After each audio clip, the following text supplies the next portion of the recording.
Doggies fans, welcome to the show. All things Bulldogs. Here we go, here we go. Yeah. Here we go.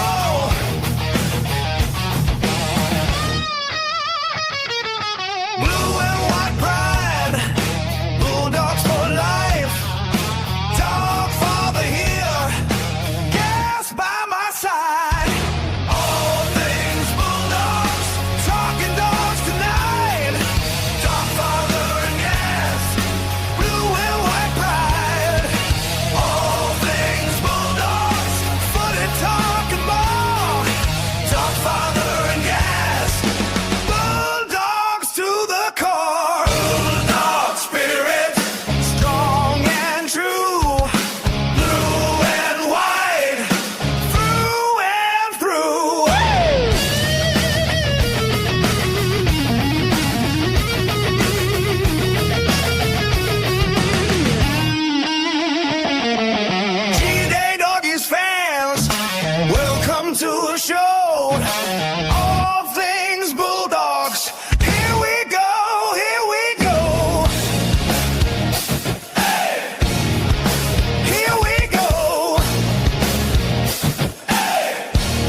G'day, doggies fans, all things Bulldogs, and me and Gus. We had a sing off to see who would sing that, and he won. So Gus's voice on that song.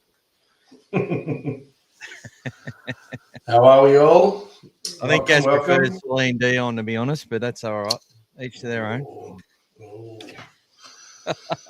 Oh, we got our pink shirts on again. That's it. Didn't see much of it at the Canberra game the other day. It was tucked away underneath the jacket, and although the jacket didn't help, everything got wet.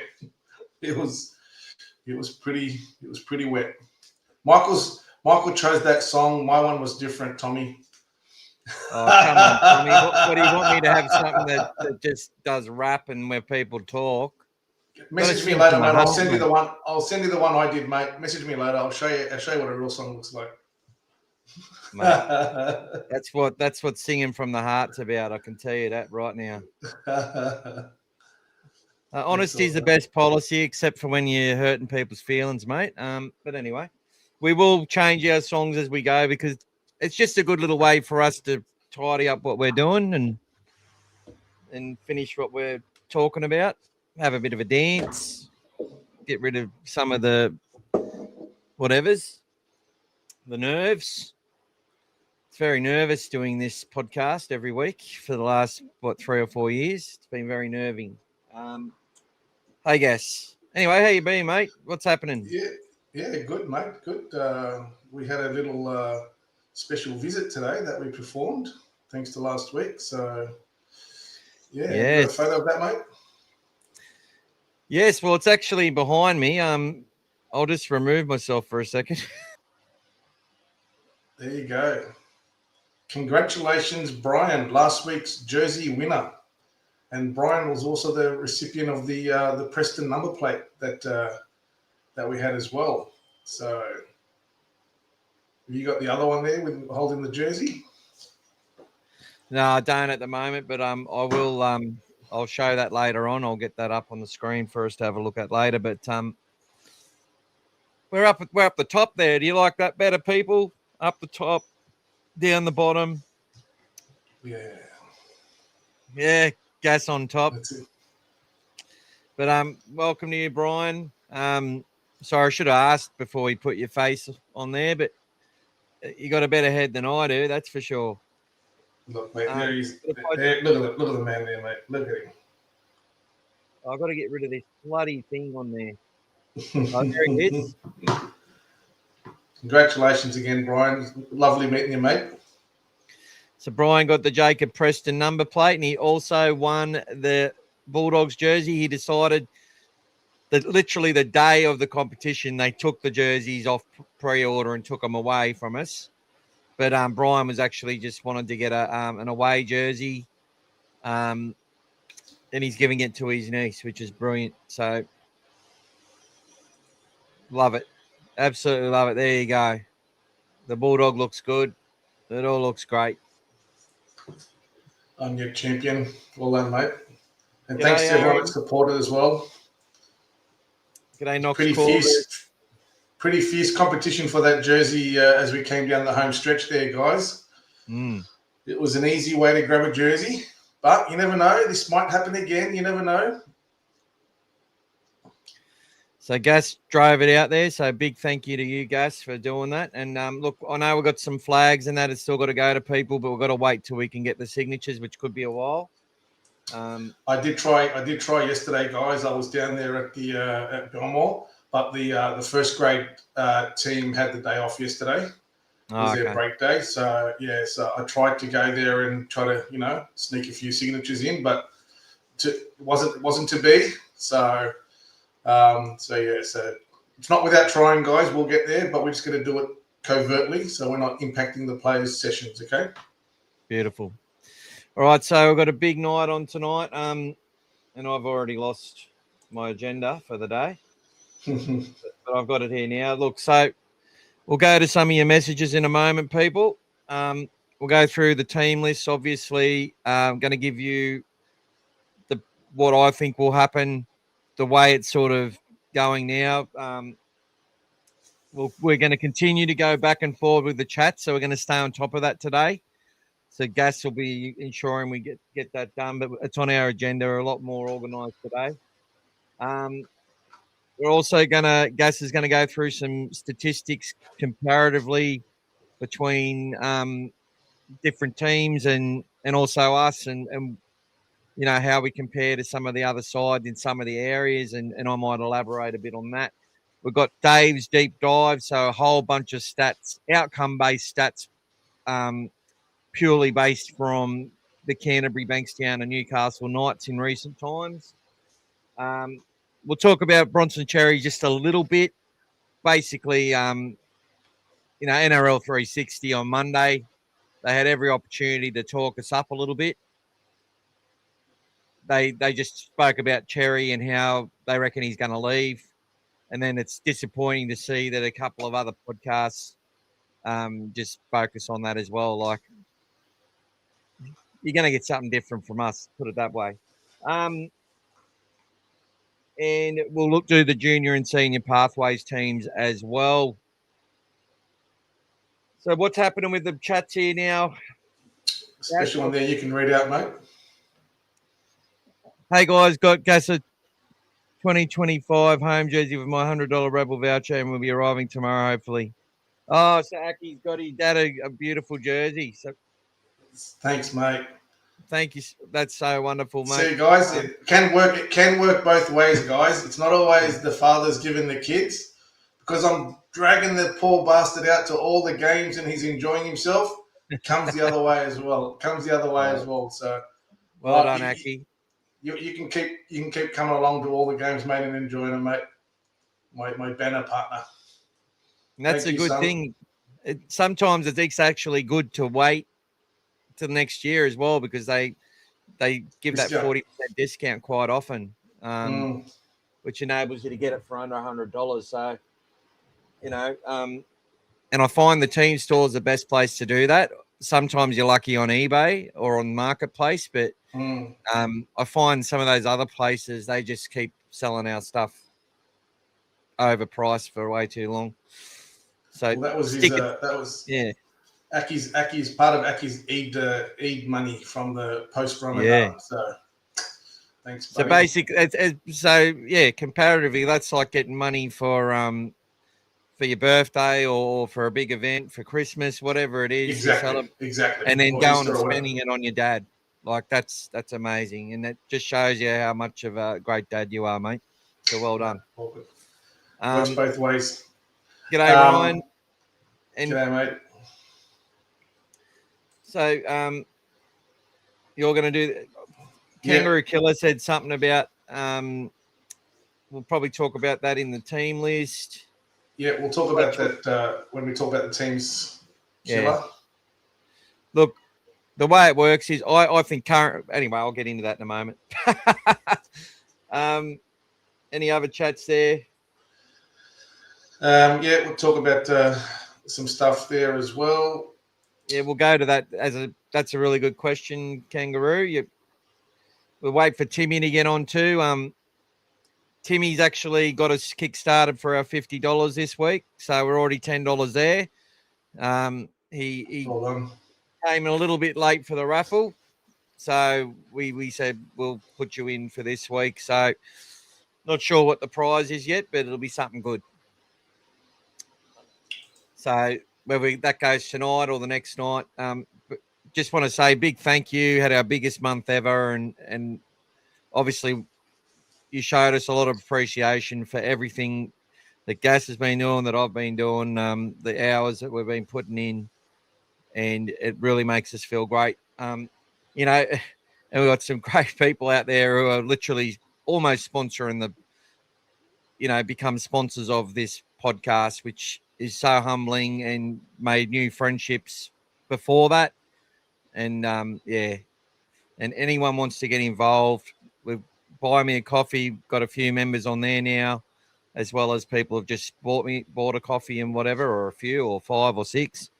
Patreon as well, and we've also got Spotify. It's not monetized though, but it's there for people who want to listen to it. And I'm building this Facebook group exclusively for Bulldogs, for the people who pay those weekly amounts. And I'll also open it up to people who may not be a member, but they've also contributed a lot of super chats and stuff, because you're a big part of the community. And we will actually open it up, to regulars as much as we can. We want to keep it a small group where you can actually just get information all in the one-stop hub from us, and you don't have to go to other places, and it's just exclusive for us. And you can share that way. You can message me through there. You can message each other, and it's a place with no bullshit. Obviously, it's all about providing ideas and whatever else. If you want to go and get deep and meaningfuls about who the coach should sack and who we should, and all that sort of stuff, there's plenty of places to go for that. This will be similar to this podcast sort of thing, if that makes sense. What's up next there, Gas? What's happening? Yeah. So, mate, just Knox Corvus was saying that's why he joined. Appreciate the work. Brian had a question for us as well. And I think we spoke about this the other day in the review. But if Cherry's sort of playing on the left centre now, how come he's not playing on the right, basically? And I think we spoke about this as well. So yeah, great question, and I think you asked that as well, didn't you? correct. Yeah. Yes, you didn't understand, or you were like, why are we doing that? And well, I just thought for him to get back in the first grade, I thought he should be trying to play on the right and saying, hey, put me on the right so I can get used to this. So when the time comes, I want to be ready for the right. But guys, listen to the reason why. Yeah, I got sent a question today about these sort of things, and actually commented on the Kennel podcast, because they talked about basically the media narrative. Cherry's going to leave in 3 weeks, and just smashing him because he potentially made a mistake, that he asked for a release, all these things. Well, the club said that he didn't ask for a release. he probably in his circle was like, I'm gonna get a release, stuff this. Why are they pushing me out of the side? Blah blah blah blah blah. I'm on whatever it is. He's a human who's had a reaction to something. It means a lot to him. He wants to play for the Bulldogs. He wants to stay in that side, and it's broke his heart basically. Whether he's seeing reality or not, it doesn't matter. It doesn't mean that his reaction was right or correct. It just means that he's human, right? And the Dogs are managing it as they are. Matthew Tomoko, who he played against from the Raiders, is an international centre for New Zealand, has been the starting centre in that side for the last 3 years or 4 years at the Raiders. He played opposite Xerri, and it wasn't because he was coming back from injury. It's because someone else outperformed him and outtrained him and got the job. Now, he might have handled it better than Xerri. We're not worrying about that. But the same things are happening in other teams, but no one gives a shit. So to get to Brian's question, and it is a fair question, Xerri is still a massive part of our top 30. If you really look at it, we've got Jed Reardon, who's doing an amazing job playing in the centres, but he's come in as a back rower. We've had Sasai Latini, who's played a little bit of centre in the senior grades and in Massey last year, but basically in his own age group, he's an edge back rower, right? And he's trying to, our depth, we've got Rinakama injured, Kay Dykes injured. Now, they're all due back next week, okay? So we'll talk about that. So our depth isn't that good. So, but the main reason is that Jed Reardon is the defensive centre in New South Wales Cup. He's been playing right edge. So Xerri, as someone who can play both sides on his ear, gets to go in, and he's obviously the most damaging attacking centre in that grade in our club, obviously. So you would put him back to left centre to strengthen that side, unless you had someone on that right edge that was better than him or not as strong defensively on the right. That's when you would consider it. But to give our team the ability to win, and they played really well against a very good team with a great back line. A side that probably had 8 players that played first grade last year for the Raiders in it. All right. So that's all, mate. Yeah. So he goes back to New South Wales Cup to fit into that team. And we want to have depth. When Critter goes and plays Origin, who's going to play left centre? I'd say we want Bronson Xerri there. And Xerri's also now on that extended bench, which gives him that incentive. Okay, you can get your way back. And Ari Tuala, he's got to play under pressure. He's got to perform every week to hold his spot. Just like everyone on that team is on notice, not just Bronson. So we've got to keep winning. We've got to keep playing well, and everybody's got to do their part. But there will be an injury. There will be Origin, and we need Bronson Xerri if we're going to make a run for the finals. That's my opinion. He'll come back hungrier too. He'll be much hungrier coming back too. Yeah, and he has to be because, okay, maybe he does move on at the end of the year, but I think Fox will keep talking about it until they don't. So that's my answer on that. What else have we got there, buddy? Lafayette is asking if Joe's son is my son's father. Who am I to Joe? I think it must be the daughter-in-law, I reckon. Must be. Yeah, thanks, mate. Not sure why we need to drink the Dilmah tea, but if it's there, mate, we'll have a sip. Is it I nice? do prefer Moroccan tea. though. My wife Moroccan? makes, that's good. I don't drink tea. I'm a coffee drinker. Yeah. I like juice. How's your body going, mate? How's it been going? You smashing your target, I heard. Well, I'm 132.8 kilos. I was 135.9 when I started. Okay, so that's what I was. Weighed myself once a week, same time. Been eating a lot more, actually, which you might find hard. I just eat a lot of the wrong stuff, but I've actually been needing more fuel to survive. I actually had shingles last month, and I didn't say what I actually had, but if anyone's ever had that, I had to keep a job and have that, and yeah, Do podcasts. so but look, my heart rate isn't as high now, doing the same level, and I've been able to lift myself to higher levels, getting faster times, all that sort of stuff. I haven't calibrated what I've done today, but as of yesterday, I don't know if you can see that. It's 155 kilometers, and we're 110.4% to target.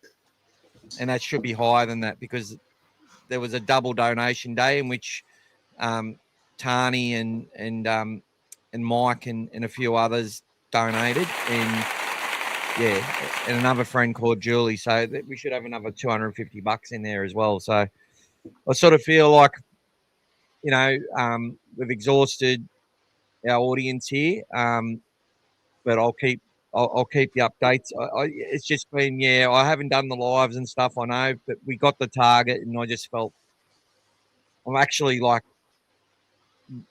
walking further than I was, and I'm walking faster, and I'm actually I'm going to keep doing this afterwards. So this is going to be my routine now because I'm really enjoying it. I feel better about myself. It's great. It's great for the mental health. And there's things that I've had to deal with, like everybody has to deal with.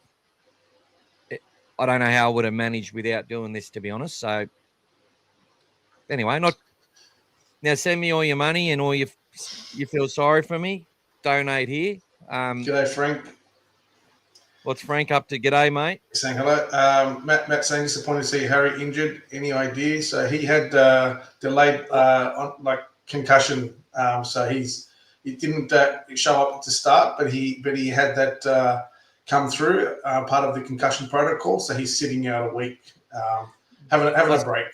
I was actually told by a random that's I don't know who they are, sent me a message. I think it was on Saturday that Harry Hayes was out, so I did my little predicted dog father today, and I thought AJ Jones would be debuting for sure this week, but he's actually was suspended for 2 weeks, or he's got an injury. I didn't confirm it. I didn't bother, but he's not playing. And DSF, obviously, they want to get some miles into his legs first before they bring him up. But it was great. It's great for Jack Underhill and Logan Spinks to be on that extended bench. And obviously, Lipboy Hopboy gets another opportunity, and Fletcher Hunt. And we'll bring those. You can see those teams scrolling across there at the moment. We'll have an idea for Saturday. There's going to be a bit of a trick to it because New South Wales Cup play at Belmore at 12 o'clock. So if they're playing in that game, then we know that they're not going to be moving into the last sort of 90-minute team for the Bulldogs. So that's the giveaway. So if anybody wants to go to Belmore, watch that game, and then do the flyover to Accor Stadium, by all means, you can catch Bronson Xerri and you can catch the first graders on the same day. There you go. Heinzie noticed 2 new names in New South Wales Cup. First was Nicholas O'Mealy and Broden Cons. What do you know about those two? So I can tell you about Nicholas O'Mealy, obviously Mark O'Mealy's son. Played in the grand final last year in the you watched him. The Bears. Yeah, he was right in front of us, working hard. But he was signed on a training trial, I think, off memory, just to come and have a go. So he was selected last week in the Ron Massey team, and then he actually didn't play. And now he's been placed on the wing, off memory, for New South Wales Cup. Broden, you can talk about him, Michael. Yeah, so I saw him for the first time last week, and he's a big boy. He come on pretty late. I think he had to make something like 18 tackles. Basically, Canberra had all the possession late in the game and were making a comeback. We led 20 at half time, something like that. 24-4, we scored again, Yeah, he came from Blacktown Workers, so he's been in that Manly system. obviously they've struggled a little bit and they've had to call on a fair bit of their depth. They're now, I think they've separated from Blacktown now, though. I think Manly have got their own side now in reserve grade, but he's a big fella. Still don't know much about him, but we're going to learn more and more about him. Bit of size, made his tackles. I think he had 3 runs for 33 meters, so that's not bad going. But the most important thing is he sat there and tackled his ass off and looked to me like he took his opportunity. And whilst I'd expect he's going to play a fair bit of Ron Massey Cup, just my early thoughts, he's got another opportunity to impress and change the club's mind about that this week. So really big congratulations to him for joining our club. Hopefully he's someone we get to get behind. I just want to say a big shout out to Jack Todd, copping that hit. Look, obviously there's nothing to see here, whatever that, he's indefinitely got it's one of those really bad concussions. So they need to make sure he is okay before they talk about when his next game is and stuff like that. Usually these things sort themselves out over in a few weeks, but sometimes they can be complicated and take longer. So we'll just have to wait and see and keep our break. He's just had no fucking luck at all. So Todd Zilla, we're thinking of you, mate, and we can't wait to see you back on the field. G'day, Shoey. A little late, mate, but you better late than never, mate. All good. That's it, brother. Thanks, Heinzie. Harry's under the concussion protocols. That's it. Welcome, big fella. Just a thought. Timoko hasn't played a game for the Raiders all season and plays right centre. Would you consider a swap deal or make a play for him? He's off contract. Attacking wise, he's a goer, and sometimes he is impossible to stop. He's got a bit of X factor in that part of his game, but defensively, he's not up to it. And Simi Sasagi is the reason he was out. I'm not up. We don't look. If Bronson dead set wanted to leave our club, Harry, and Matt Tomoko was on offer and was affordable, and it all worked out for us, his depth would be, you wouldn't say no to that depth. He is a Kiwi international. But as we said at the start, Harry, you got a Kiwi international playing reserve grade.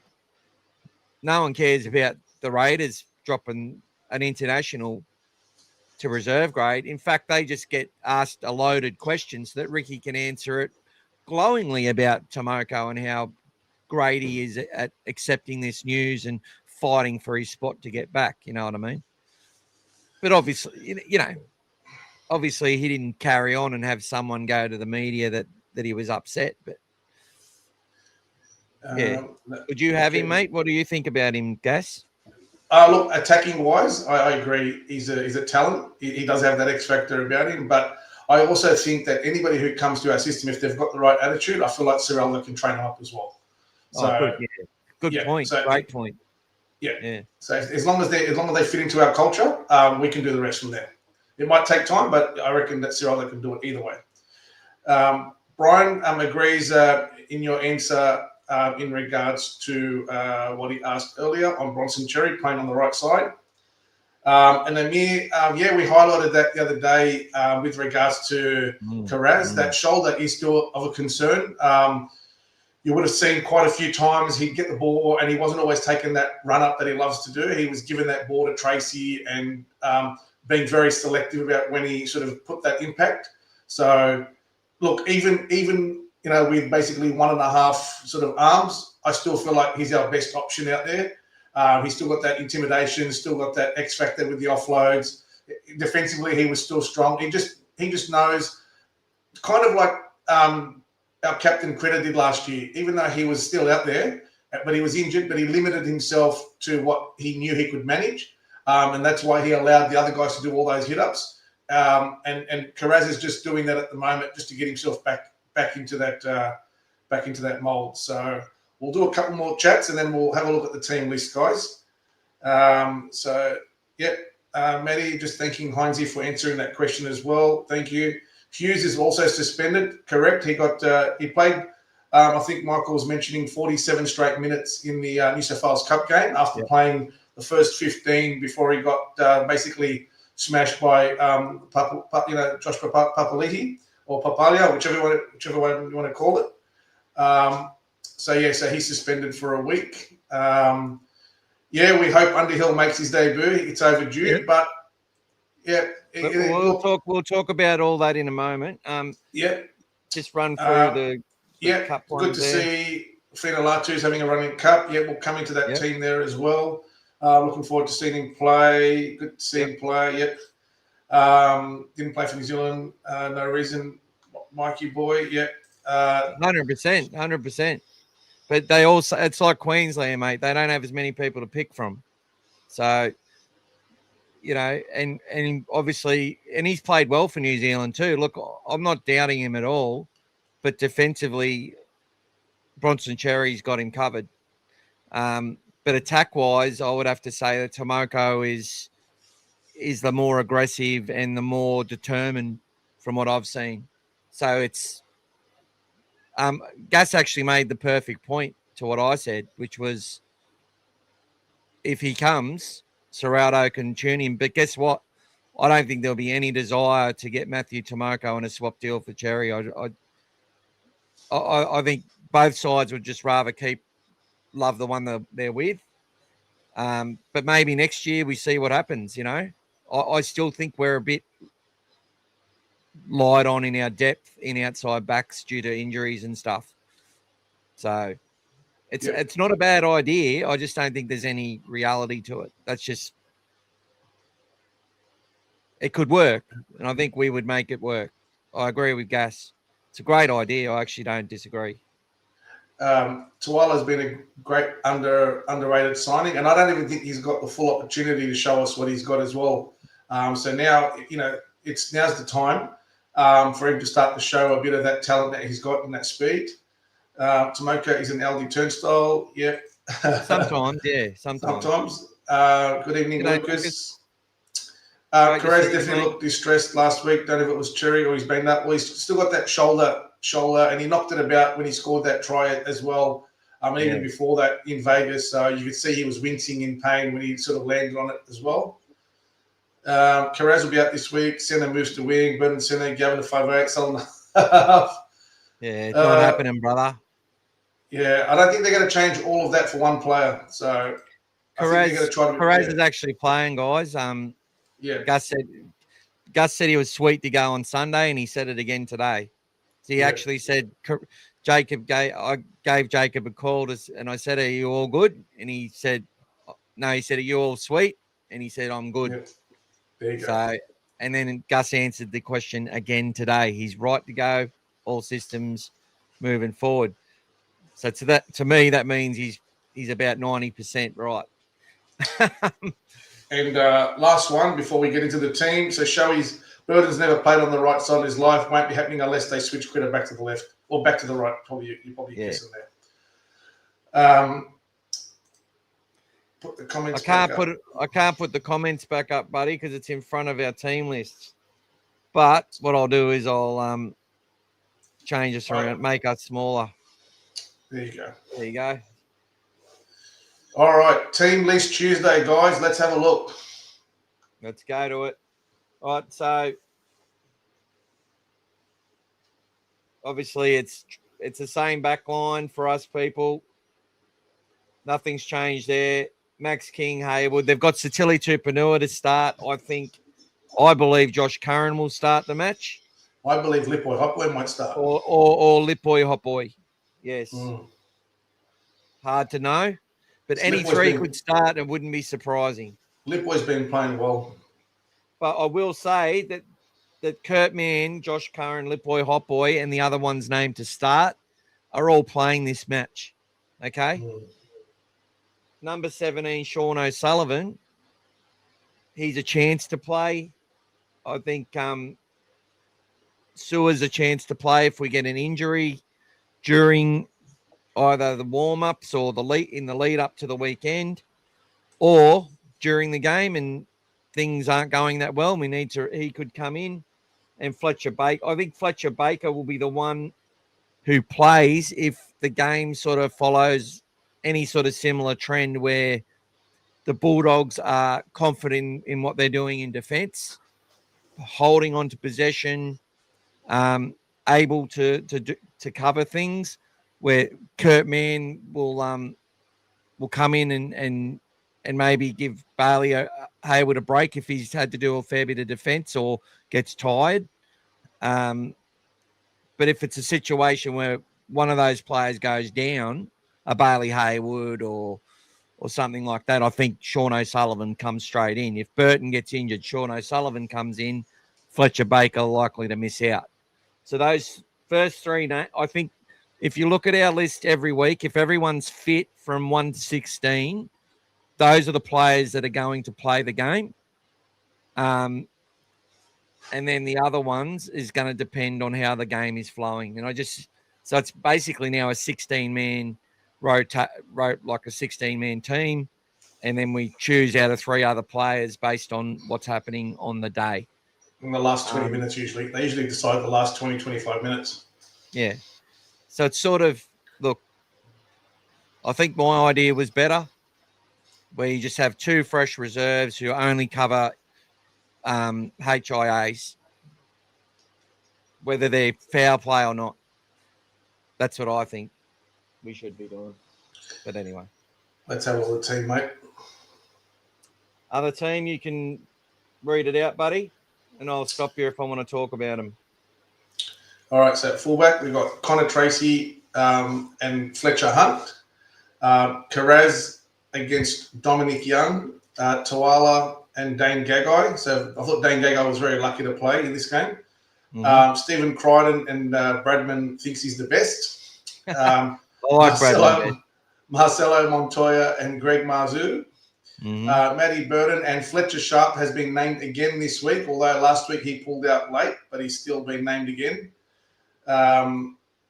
Lockie Galvin and Sandon Smith, the bell of the sevens. Max King and Cy Feedy, the captain. Bailey Hayward and Phoenix Crossland. Big rampaging Satili Tupanua and Tyson Frizzell. Tyson in his 35th season, Frizzell. Viliami Kikau and Dylan Lucas. Jacob, the most consistent defender in rugby league, Preston, and Jermaine McEwen.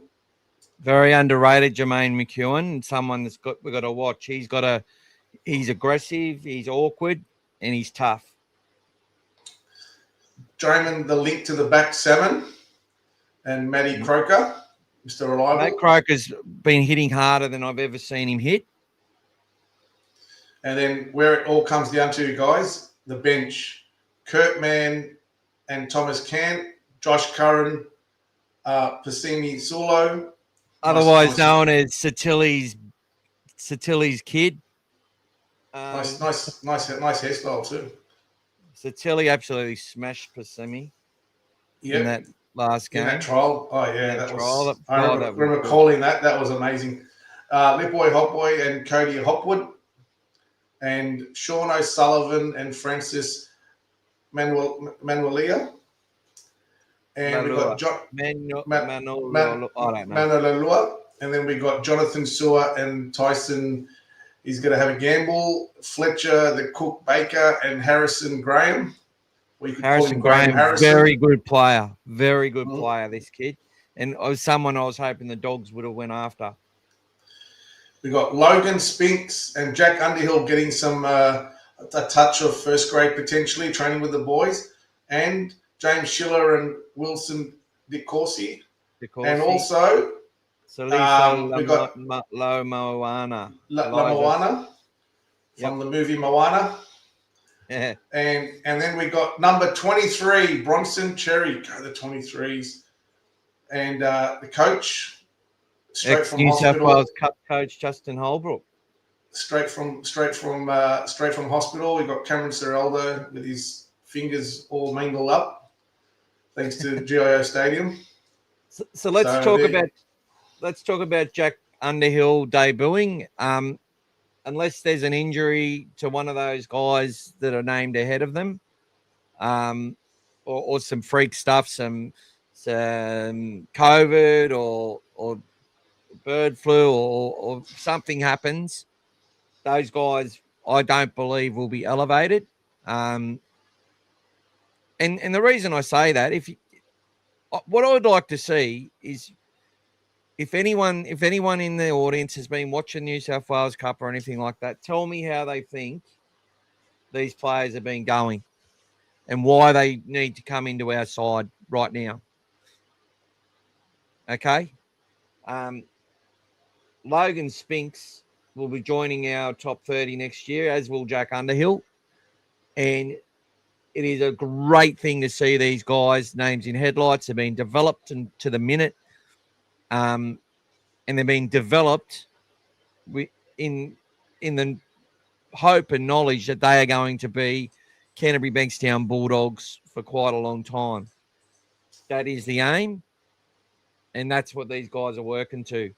I don't believe they will play this week because I think the options named ahead of them have performed better in that grade, including Lipoi Hopoi and everyone else above. So Fletcher Baker, I was really impressed with last week. He played 2 stints and 4 offloads. So it brings that point of difference for us to have that. That's that. Remember when we had Maxi King offloading after Paul Vaughan's hit-ups? I'm sort of hoping to see that come back to fruition again. Maxi after Leo and Leo after Maxi. And if those guys are on duties or have a little injury or need a week off, Fletcher Baker can come in and DSF can come in and we can keep that sort of same thing flowing. But I think that Lipoi or Curran will start this week. I really do, but I don't know. It may not happen. I just don't think we're effective. It's the same. I think we're more effective if Satilli and Mann are on the bench, in my opinion. Yeah. So, yeah, I'll leave that one with you. What? Yeah. Definitely agree. I think we've got some good options there, but we'll know more about the 24-hour squad as well when they drop those players off, which means that those players that don't play will be playing at 12 o'clock on Saturday at Belmore. So we'll have a look at that. G'day, Timmy. Welcome. Timmy's nominating Critter to be excellent and the best on the day. And Heinzie saying, can you imagine if you had a player with the last name as a worst instead of the Bradman best, Bradman worst, for example? That would have been slack, but it's probably out there. We better put on an attacking clinic in this game.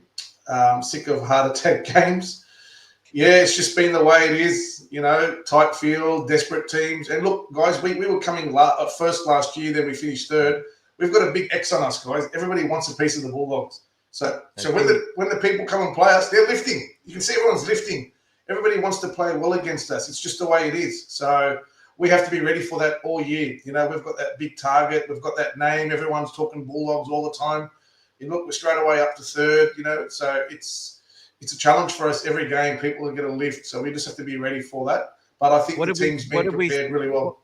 What did we say in the preseason? We are the hunted now. We're no longer the hunter. Correct.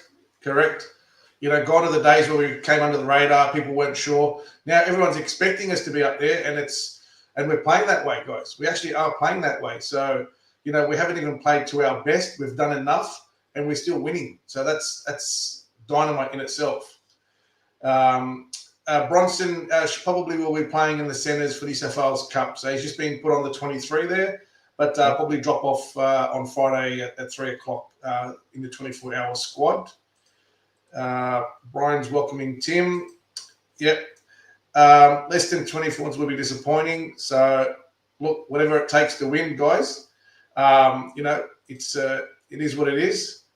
And we finally learned how to win in the wet and on a Thursday, guys. Yes. And after a bye on an away. So we've lost 7 in a row before that. So whatever it is they threw at us, we took care of all of them, guys. Nobody was, nobody who wanted, the result was tipping us. Everybody was thinking that the Raiders were just going to do the job, especially, backing up after a big loss. They thought they'd bounce back. So, and we only had one game, so far behind that people forgot all about that game in Vegas. So it was a good result. Is everybody ready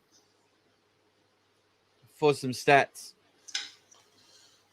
Are we ready for some stats? Let's get into it. I'm going to go off it and back on. Bulldogs versus Knights historical stats. After the 66 win to the Knights in 2023, Newcastle backed it up in round 24 of that year with a 42-4 win. Since then, the Dogs have dominated the Knights, winning 3 consecutive games, winning 36-12, 32-2, and 20-0 last year, for a points differential of 88-14. The Knights have not scored a try against the Dogs for over 161 minutes of game time, and if you add the trial to that, it's 241 minutes. 41. The Knights have only scored 2 points against the Bulldogs in their last 2 games. The Knights have only scored 2 tries in the last 3 games against the Bulldogs. So there you go. We've got a bit of a wood on them. The Knights against the Bulldogs have spent 954 days in the bin, and with this being the only matchup of 2026, it could be a very long wait for the Knights to see any light at the top of the bin lid. And in the last 4 meetings, a total of 7 players have been sent to the sin bin in Bulldogs-Knights matches. That's a fair bit. At least 1 in every game. In the last 4 matches, there's been a sin bin, and 7 over the last 4.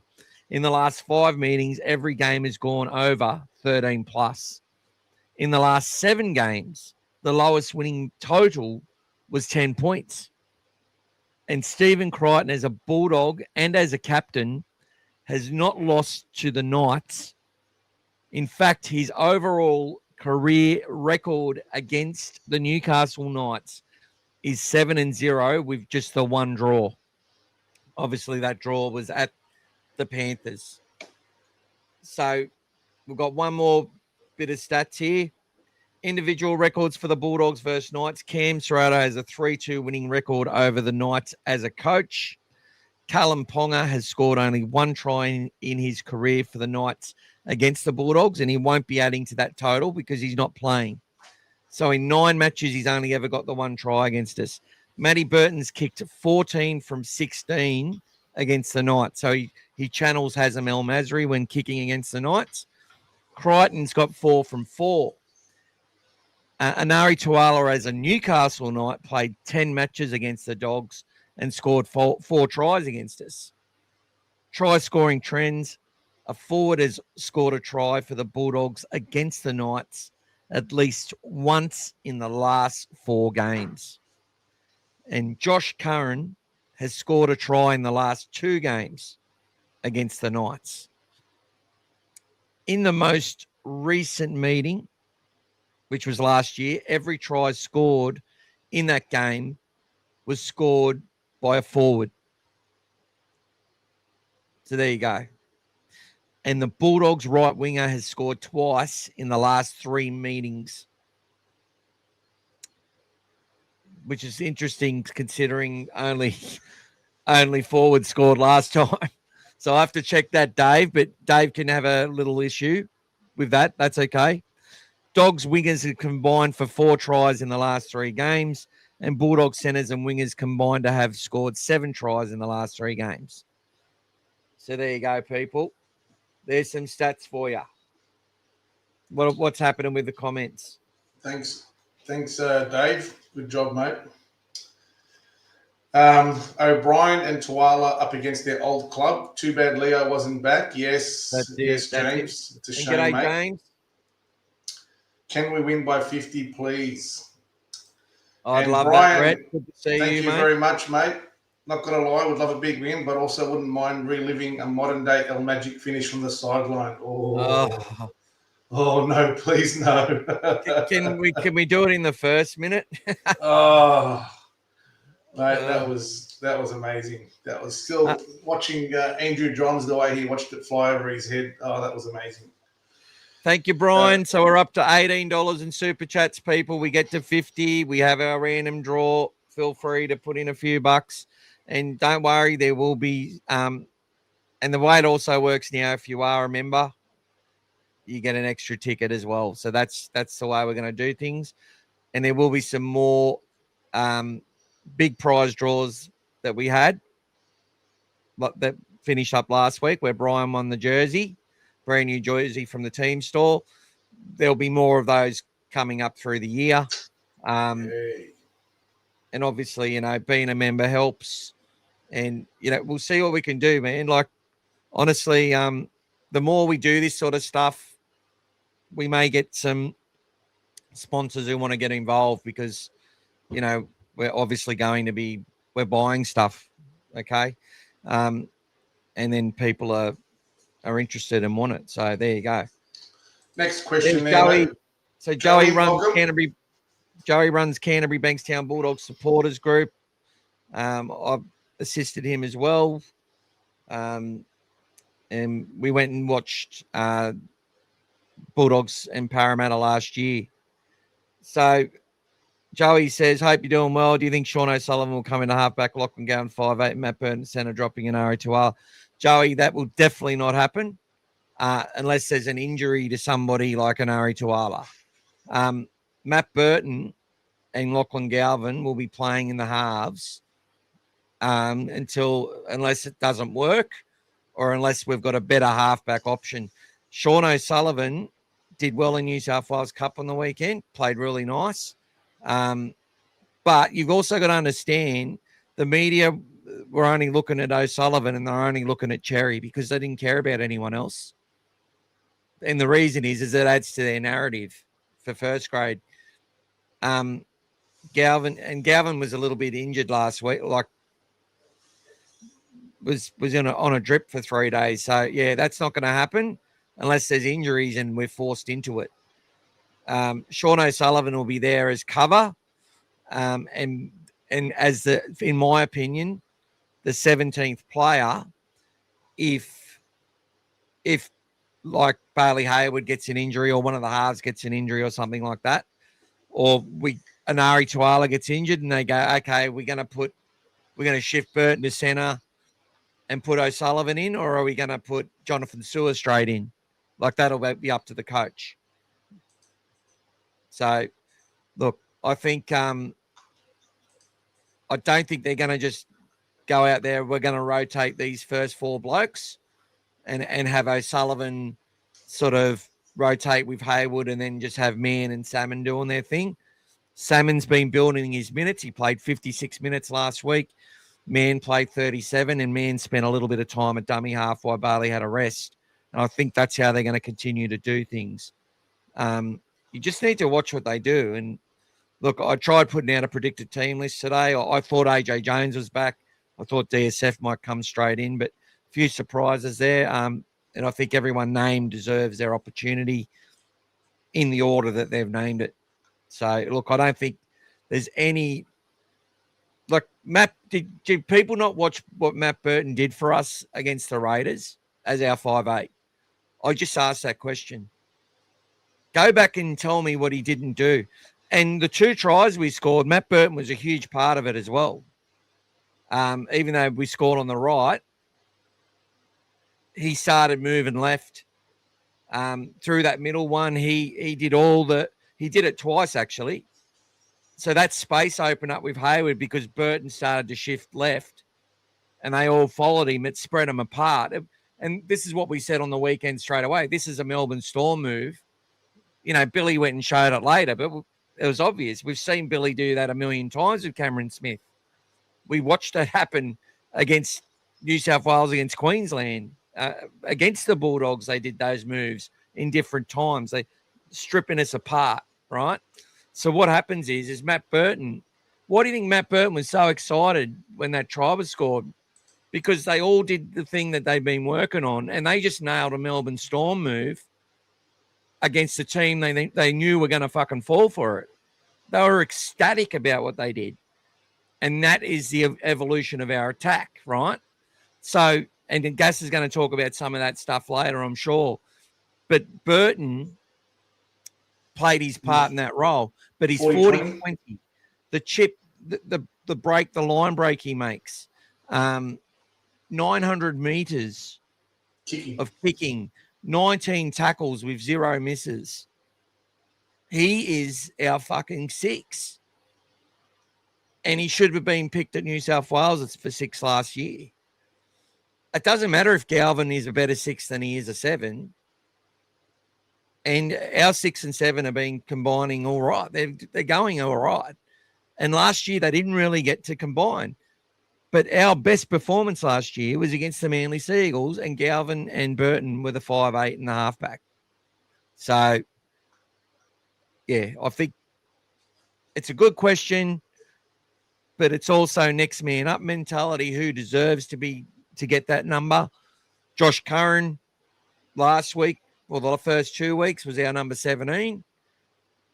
Now, if the games went differently, he may not have played, and O'Sullivan may have played in those matches, or Turpin may have played, right? But as it turned out, we went with 16 players and then used Curran at the end because we had interchanges in hand and we knew we could get it covered with the way the games went. So that's how it works. And how good was Matt's 40-20? So there you go, Timmy. Yeah. Thank you, James. Thank you so much, mate. He got his new Dogs pins and his cherry bobblehead. Got Galvin and Preston pre-ordered as well. How does it go? Is it a bit like this, Michael? Is it the bobblehead? How does it work? You got a he's got them all, James. And James actually sent me a little video of his house and stuff. So I didn't get it set up today for us to look at it, James. But that's what I want to do is, with your permission, if you send your videos, we'll do an our house thing where we go and have a look, just spend a minute or so looking at people's dog houses that they've got and all that, showing off all their stuff and whatever else. He's going to need a bigger boat, he said, mate. G'day, Craig. I hope we give the Knights a hammering. Yeah, I mean, just quickly, guys. Last year, I mean, I'll go into the stats shortly, but just so you know what we did last year in the day games, we scored in the first day game we played. We scored 16 points. That was against the Eels. But then since then, we scored 32, 32, 30. So this is the daylight games. We had 42 points, if you remember, against Manly in that amazing game. But we only lost the one game, so. That was in the day, and then we had another 26 points there as well. So we're averaging over 30 points, guys, in day games.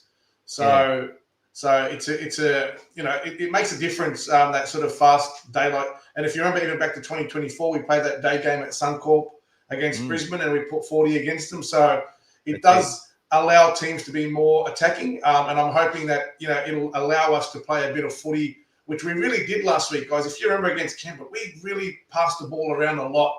And I'm sure everyone's had their heart in their mouth thinking, what are they doing throwing all those passes? But they really, and they kept an amazing 91%, completion rate. So they backed themselves. They were ready for it. And they knew they had to do that to upset the Raiders, and it worked. So, hopefully, hopefully that they continue doing that in a day game, and then those passes, which, Michael mentioned, guys, he spoke about it the other day, a lot of our passing was just off, just above, just below, just behind, and it always caught that runner, sort of half sort of jogging or stepping before he could just hit a gap or do something with the ball. So in the day, hopefully, and not in the wet, we'll get a bit more attacking flair and get the result that way, hopefully. So they've got to improve that, and they will. They will. They had excuses last week, but the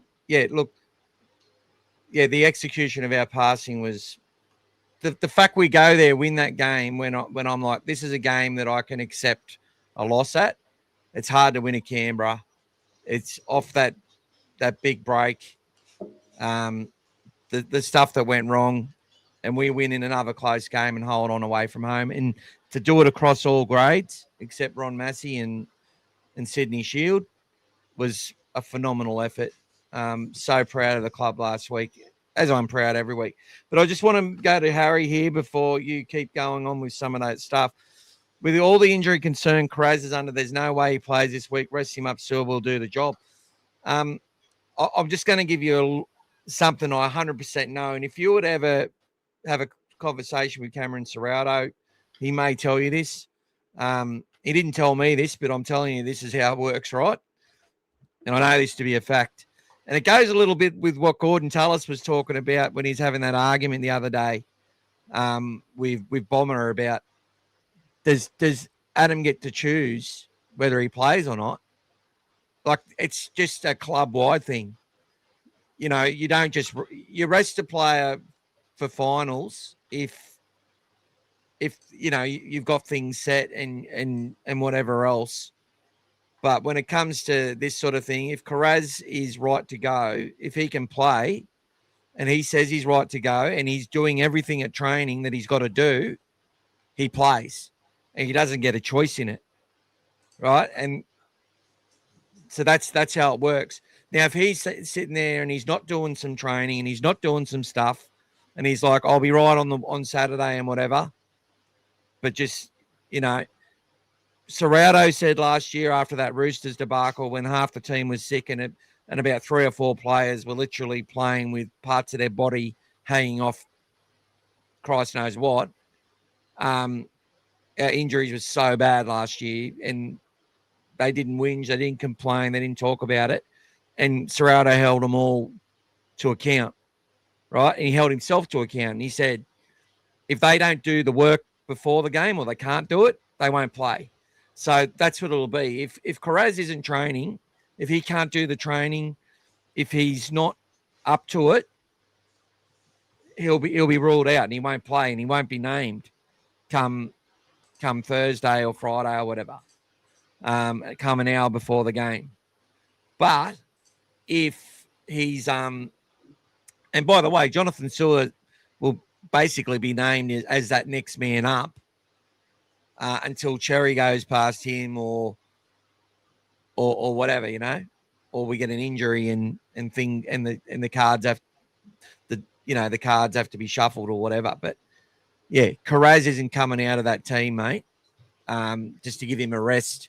That's not how Serrato works. And everyone who's talked to me about Cameron Serrato and who's worked under that sort of system, and basically the whole NRL, to be honest, you don't get a choice in whether you play or not or get a rest. Not at this time of the year. So that's why Gordy was actually when Gordy was having that fight, he was just talking about the perception test, the perception of it, the lens of it, mainly from other players as well, probably, not just the fans, more so from a player's point of view, because all players know that, you know, you don't give yourself a rest and you do everything you can to be there for next week, and especially when you're captain. It makes sense. But we also know the other side of the fact that Adam Reynolds doesn't play a full season and they'd rather have him right for the end of the year. So maybe he's a little bit different and just having him around the camp. He doesn't have to play. You know, he didn't play last week against Melbourne. They won. So there you go. They all stood up. So, yeah, Jacob Karaz, if he is not right to play, he'll be ruled out. It's not about getting fully right and then bringing back. That's Jacob wouldn't want that to happen, and I doubt Serrato would allow it. So it's all about whether he's completing the pre-work and doing all the stuff that he's got to do. And as Gus alluded to, he's 100% ready and right to go. And Jacob fucking loves to play Newcastle. He was at that club, and there's something that happened there, I'm sure. I think he's had some massive games against the Knights. He wants to play. Don't you worry about that. Yeah. Just keep moving through. So Timmy, agree with what I said. Teams are looking forward to playing us. Tonight's were humbled at home by the Wars last week. Yes, they were. Obviously, they've got quite a few players out, especially the vast majority of their spine. I know we're back at Acor for the 3 weeks, but some tough games, including the clash with the Panthers on a Thursday night. We'll have to keep the good record going with Thursdays. And just confirming, yes, mate. Michael mentioned that he received your entry for the draw tonight. Yep, that's come through. Thanks, Timmy. Well so done, we're up mate. to $23. We get another 27, Timmy, and the draw will be done tonight. Yep, that's it, guys. Next 2 weeks being day games will certainly help free up the attack. No rain. There's a little bit of rain predicted on Saturday, but it's in the morning, so hopefully that's well before the game anyway. And Timmy's identifying as one of the players to watch out for will be the Fletchers. Yep. Maddie, with a bit of luck, the rain stays away. We can get a 30 plus crowd for the first home game. Yeah, let's hope so, mate. It's a Saturday afternoon game, guys. Ramadan's over, so let's come and celebrate, guys, and watch the game. Let's get 50,000 there. Yep. Eid Mubarak. Yes, thanks. Sal says hello. Yep. Say hello back, mate. Thank you, buddy. Brian, I was happy with that game, although I hope not going to lie, I was thinking it was going to probably be a loss in those conditions. Yeah, you know what? Again, like for us supporters who were there, like that were fortunate enough to make it there, the game felt in control as well. It was a tough game, and just a couple of those try savers were amazing. I feel like they were more lucky in the way they scored their tries. They were very sort of offloady, one hand, where we scored two great set tries, which is unusual for us, but very, very sort of good to see moving forward. So that was really good. Amir Max King was great. Yeah, shout out. Yeah, well done, mate. Max King was great against Tarpany and Papali and really held his own. And if you noticed early on, did you guys see him when he turned around? He looked like he was going to offload, but there was no one there, and he sort of pulled it back in again. So he's still got it in him. He still wants to do it, but he's holding it back. I think, like Michael said, once maybe Leo's back, maybe he'll then unleash the offload again.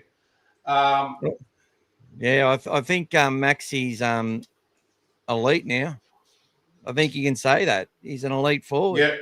Yeah, and he's still getting better. There's not too many props that just keep getting better at his age. He's not that old, right? But no, still pretty good. What a great player Max King is. We're so lucky. Yeah. Harry's saying apparently you were He's talking about you guys. I held my own, mate. I held my own. If I was in the clear, mate, shut the gates. And if you were in the clear, then I'd run you down, mate. I love saving a try more than scoring as well. But yeah, it was awesome, especially obviously Oztag, those big dives. Yeah, still got my golf going, mate. Love my golf. What's your handicap, Gas? What's your handicap? Index is currently around 9 point something. So yeah, just around that. It's good fun. Golf is good fun. Always bounces around. What do you think of the performance of the Bulldogs so far? How can we improve? I'll get into my stats shortly after this last comment by Timmy, and then you can have a look and see about what you think about our performance so far. Timmy, my mum and I will be there on Saturday. Hope to catch up. Yeah, mate, come and see us. We'll be in the kennel, guys. Look for the banner. We'll be in the usual, I think it's 110, and then my usual spot. Come and see us there. The first one in that row of banners. Come and say hello. So I'm going to get into a few stats, guys, just so you can understand a few things. And if there's anything that you're not sure about, I'll get Michael to also give a bit of an explanation. So I just mentioned earlier that we've played 8-day games last year, and we won 7 of them. And the only one we lost was against the Tigers. And if I remember correctly, that was a day where it was a bit wet as well against the Tigers. That was in round 22. So basically, 7 wins from 8 in the day games. Now, when it comes to support play, guys, so support play, in 2025, we came first in support play in the NRL. So we were averaging 60.6 times per game on average, guys. That was number 1. So far this year, I know we've only got a small sample size, 2 games. So far this year, we're coming second. So we're averaging 70.2. So we're up 10 times more. And guess who is coming first in support play, guys? The Warriors. So think about all these things I'm telling you, and think about where these teams are coming on the table. So some of these stats are not a coincidence, right? So we're coming basically second behind the Warriors on support play. Now, when it comes to all run meters, in 2026 so far, we're coming first on average in all run meters. We've done, 2,023 meters a game, guys. Okay. When it comes to the kick return meters, in 2026, we're coming first in kick return meters, averaging 260 meters per game. Now, to give you an example, last year we finished second in kick return meters. And who finished first? Penrith. Mhm. So again, all the teams that are up there, basically, even though Penrith was slightly outside, we know that their slow start hurt them last year, but when they came good, they were the form team leading into the back of the season. Now, when it comes to offloads, so far this year, we're second in offloads. We're averaging 13.5 offloads a game. In 2025, we were fourth with 10.4. So we're currently 3 up on our average. Now, when it comes to set completions, guys, I'll say one thing to you. Listen to the top 4 teams in set completions for this year. The Storm at 85.9. The Bulldogs also 85.9. The Warriors 85.2. And the Panthers 81.2. Now, are they not the top 4 teams currently at the moment? So completions correlate wins, guys. So there's the top 4 teams, and there's your top 4 completions. And last year we were 9th. And last year we were 8th with 79.2%. 8th with 79.2%. So we've moved up so far, but it's only been 2 games, I understand. But still, 2 or 3 games so far, we're still holding our averages or improving, guys. That's the thing to look for. All right, so I'm just gonna chime in here quickly before we go back. Go for it. Because we have high set completion and because we've had high possession, we are going to dominate stats like this because we're going to get more offloads because you got more ball. We're going to get anything to do with having the ball, we're going to do well in it. Okay? And it's all relative. All I'll say is that the Panthers' set completion this year is a bit it's actually identical right now to what it was last year overall, except they've hit the ground running. They're probably throwing a little bit more ball because they've been getting ahead on the scoreboard and they've been allowed to go a little bit, what should I say? They've been allowed to test things a little bit more and have a bit more fun out there, which means that they've then had their completion drop down a little bit. Second, a lot of winning sides over competitions, it hovers around that 79 to 80% because they throw a bit more at their opposition. But when it comes to possession, apart from the Roosters in their back-to-back, teams who hold the ball win comps. And as Gas is pointing out, it's only early that we're holding the ball and we've had 2 close wins. So we have literally earned everything, and that's put out the teams we've played under pressure. And from my opinion, I felt we have looked like we have been the more team that's been in control in those first 2 matches, even though they've been quite close. Yep. All right, so what are we moving on to now? Post-contact? Yeah, so post-contact meters, guys. In 2025, we were 15th. We only averaged 526 meters per game last year. So far this year, we've moved up to 6th, and we've gone up to 601 per game.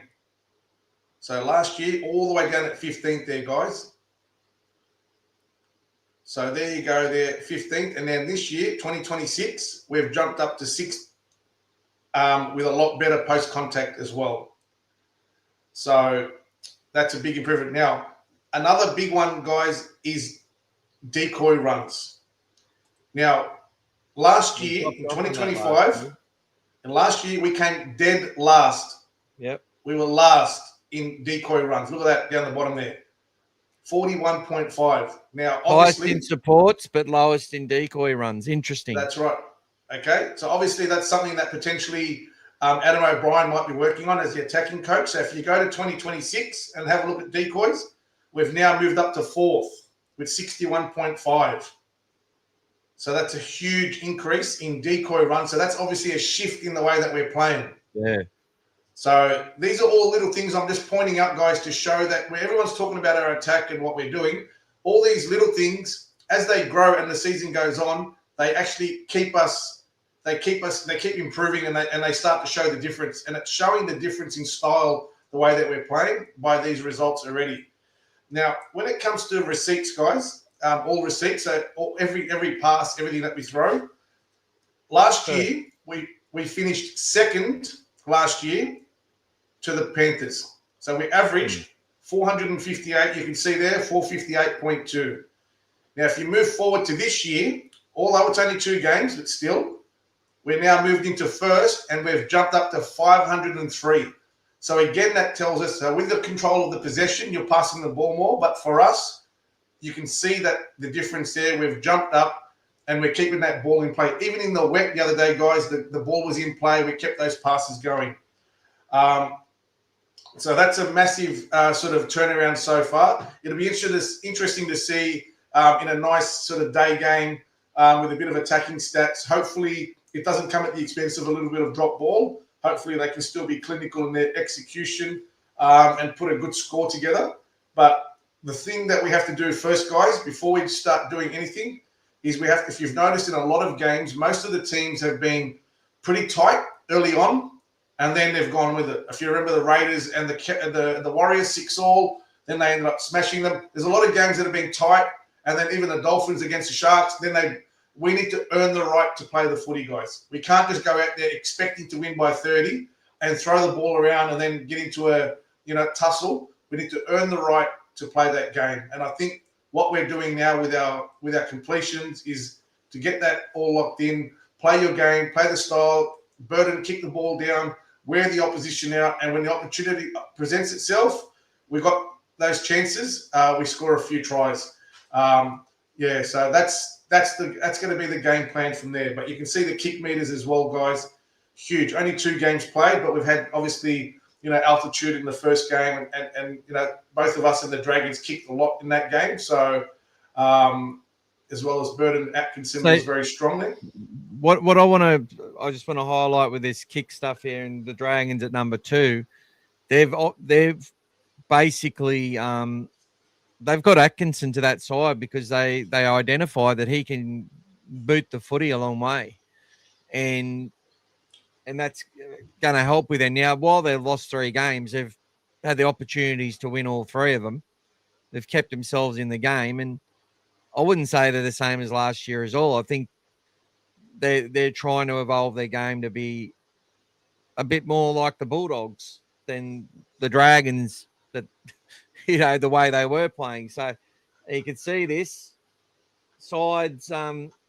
Mitchell Moses 5th, Nathan Cleary 4th, and they've had Tanner Boyd, who's what's his nickname now, Tanner Johns.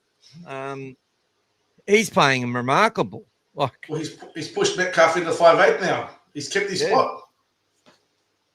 Well, Metcalf is a 5'8".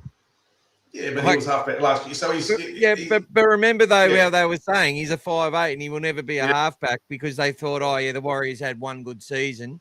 They won't. They'll be gone now.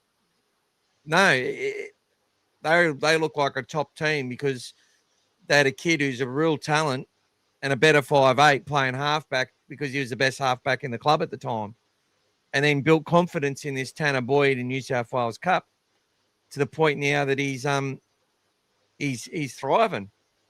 So they're a dangerous team, the Warriors. God forbid anyone changes their 6 and 7 and does it without a bit of noise, mate. Oh,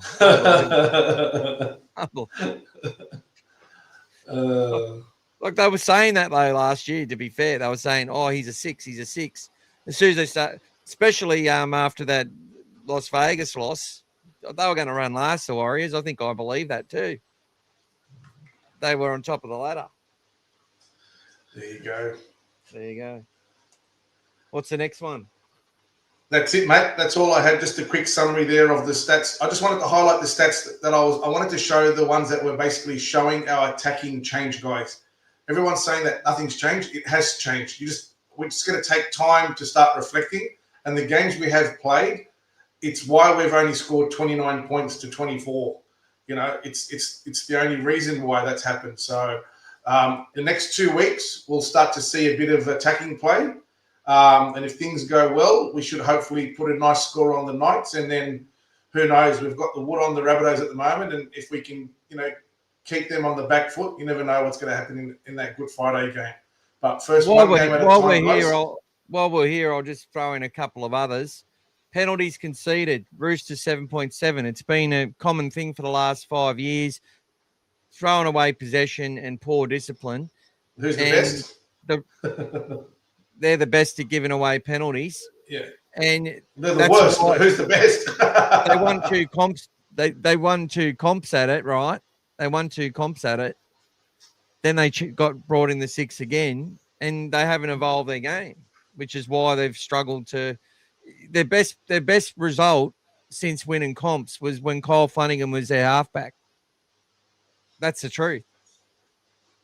Although they did, I think they finally made a prelim 2 years ago, did they? Or the best 3 sides are the most disciplined sides: the Panthers, the Bulldogs, and the Warriors so far this year. The most disciplined. Top three. Once again, teams guys, no coincidence. All these stats, guys, no coincidence. Because we're protected species. Gosh, that's Crawley now. Crawley, everywhere he goes. Protected species, Crichton, blah, blah, fucking blah. Ineffective tackles. We would have been high up that last year. We were 5th last year with 16.1 so far this year. 7th with 16.5. And you'll find that more teams are doing more ineffective tackles than they ever were before. They're applying pressure, trying to build line speed, trying to follow in the steps of teams like the Bulldogs, the Panthers, the Bulldogs. Warriors know the system, but they're all behind. They're all chasing. South Sydney, I see they're trying harder in all that stuff too. And let's look at errors. Roosters up the top.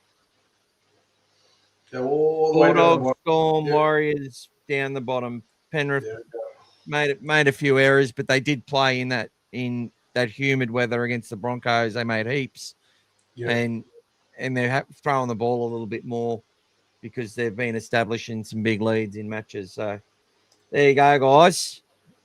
We like to do these. We'll do this again in another few. Probably, I usually do these stats rundowns in, round 7, round 14, and then the run home. So we will come to that again probably when we get to the 25% mark of the season. Just see how we're traveling then. The only reason I wanted to do it now, guys, so there's been a lot of talk about nothing's changed, and I just wanted people to see that there has been a lot of underlying things change, especially in the attack. There's a shift. You can see it even being at the game. You can see the shift, but we just haven't had the opportunity to really put a score on anyone and silence a few of the crazy ones. That's all. So patience, guys, patience. It'll come. We'll keep going with some chats. So Timmy's got an older brother who's a Knights fan. That's disappointing for you, Timmy. Bad luck. Paul doesn't follow the game as he used to. He's still traumatized after Haslam's conversion. Yes, he's not alone there, mate. Do you see a hole in the Bulldogs team that they need to fill to make them a better team as a whole? I'm looking forward to seeing Leo back. Getting Leo into that side is going to help us a little bit. And I can see as the season goes on as well, potentially if Fino Latu starts to develop as we expect him to, I can potentially see him phasing Curran out of the team if he delivers. Curran's great backup, but I can potentially see them looking to the future as well. If he did well the other day too. Yeah, if his game's up to it. So, but Curran had a great game for the 23 minutes he was on last week. That'll but he'll have to show that he's playing better and earn it. Like if he's not, he's not gonna. That's it. Phil Gould and his pathways with the top 3. Thanks, Warriors, Panthers, and stuff. Yeah. Yep. Warriors, baby. Yep. Thanks. Up the wires. The Bulldogs are happy keeping the games close and just grinding to the win. Stresses me out though. Look, what they do whatever it takes to win, guys. Like, I love the patience. In the old days, it was hard to keep that patience. Somebody always lost control and tried to do something silly.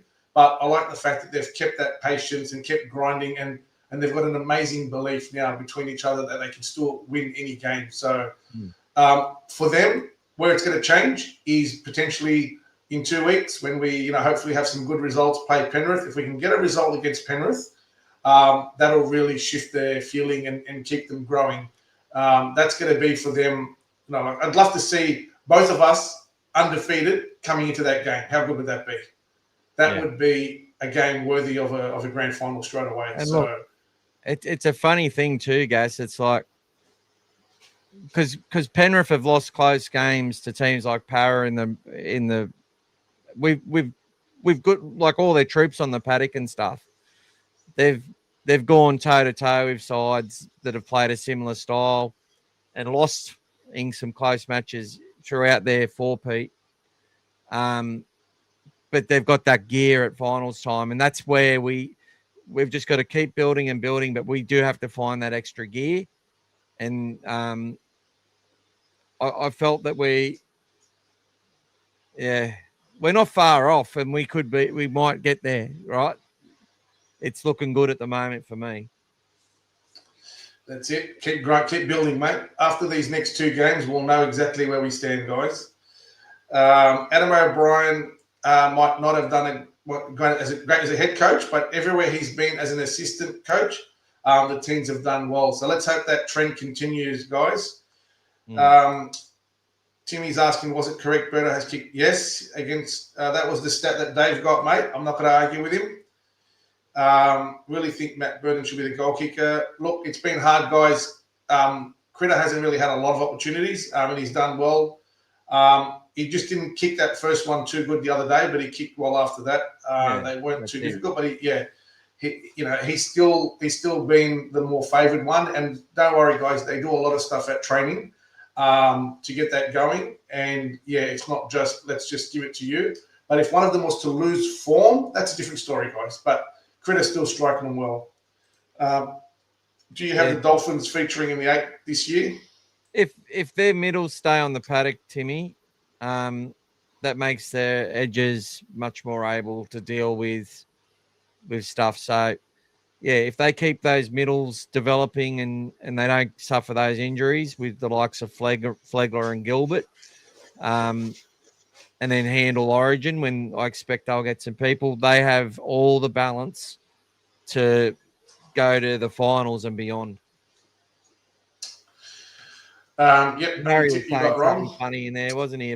So Harry, looks like I'm in a science class looking at stats. Like Tolman, best stats player, but average on the field. No, he was all right. Harry, we're not the stats place. We talk about stats to give people Context. Understanding of how we're playing. And stats are nothing to me as other than to tell a story and to actually prove things, because people like Dan Ganane will sit there and say that Galvin didn't run the football towards the end of the year. He would come in as a runner and then he didn't know what he was doing, didn't know what his identity was. All I'll concede from that is Galvin, it would have been hard for a kid to come into a system and learn it and do everything he's supposed to do well, or as good as he can, of course. But he ran the ball every single time in every game he was in. He ran the ball more than Burton did. Now, Burton, his runs are more effective, but statistically, people sit there with their eye test and say this is the story, but their eye test is actually wrong. And statistics hold you to account. There's the follow-up comment there, mate, on the screen. No, Harry. Don't fire him up, Harry. He'll run double tomorrow. He won't walk, he'll run. I'll walk 20 Ks tomorrow, Harry, if you keep fucking messing with me, right? Ibrahim says, hope the doggies stay undefeated. Yes, mate, we all hope so. Although no matter what we do, there's a lot that won't be satisfied. Don't worry. they'll be on there bagging them. Oh, I'm not taking that win. No, I'm not accepting it. That wasn't good. Oh. And guys, I want to say one thing about last week at Canberra. I mentioned to the boys, for those who were out there, if you saw it and we were there, it wasn't very good to see. When we scored the try that put us in front 14-6, there was a certain section in the crowd that started singing the Bulldogs team song. Guys, do not ever sing the team song until the game is over. It's bad luck. Guys, and as soon as the song was finished, they scored a try, Canberra, from nowhere. And I'll tell you something, guys. If you think the players can't hear it, they can hear it. What happens in their mind? They're listening to their own team song that they sing after a win, and just that momentary loss of concentration, something they think, hang on a sec, why is that song going? We haven't won yet. That's why we don't sing the song, guys. When the game is over, we sing the song. So I did have a chat with the boys and said, guys, bad juju, please don't ever do that again. And they said, they said to me, yes, we were shitting ourselves. It actually went like this. Don't you ever blah, blah, blah, blah. And they said, shit. I didn't do that. I just spoke to them, said, well done, but don't ever do that again, guys. I said it's bad juju. He got real crazy eyes. He was like, nah. Come on, mate. Go on, run at me, man. I'll show you. Run at me. Come on. I'll put you on your back. Real shoe crazy. I seen Critter and the Bulldog plays today. Hey, where do you see the Bulldogs and Critter? Where were you?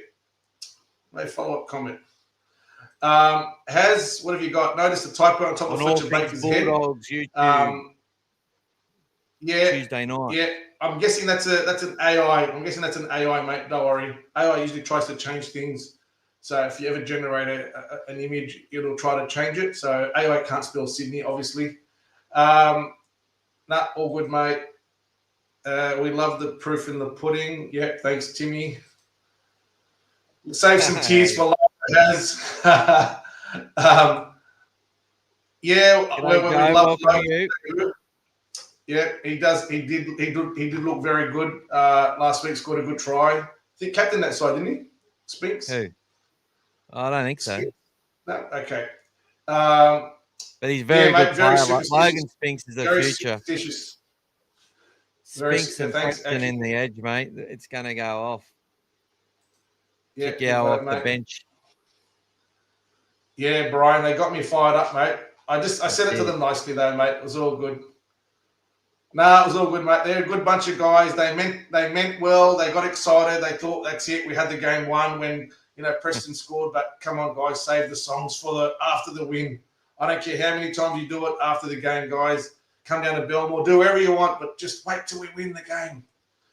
Bronson Xerri had a good game. Hey, Jag, would you say Matthew Tomoko is too good for the Raiders to be playing reserve grade as well?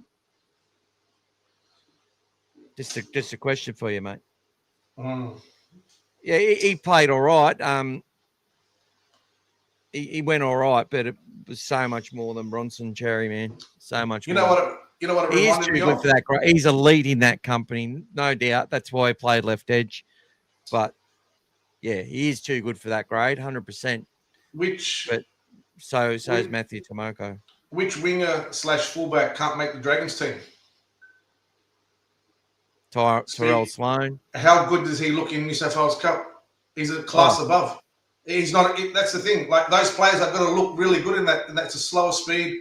That they look a level above. All those players will look a level above. Yep, they're all going to look a level above. So it's not going to be very, very hard to make these guys look good. The winger for the Dragons, Setu too. He's 27 years old. 27. He's been dominating in New South Wales Cup. Way too good for New South Wales. But there you go. But he hasn't been able to make first grade till he went to another club. Yep. There you go. Tua Pilotu could hardly get a game at Manly. Yep. The money, man. We're down by 12. Fuck yeah. Seriously. Spinks is a gun. 10,000% massive motor. Whoa.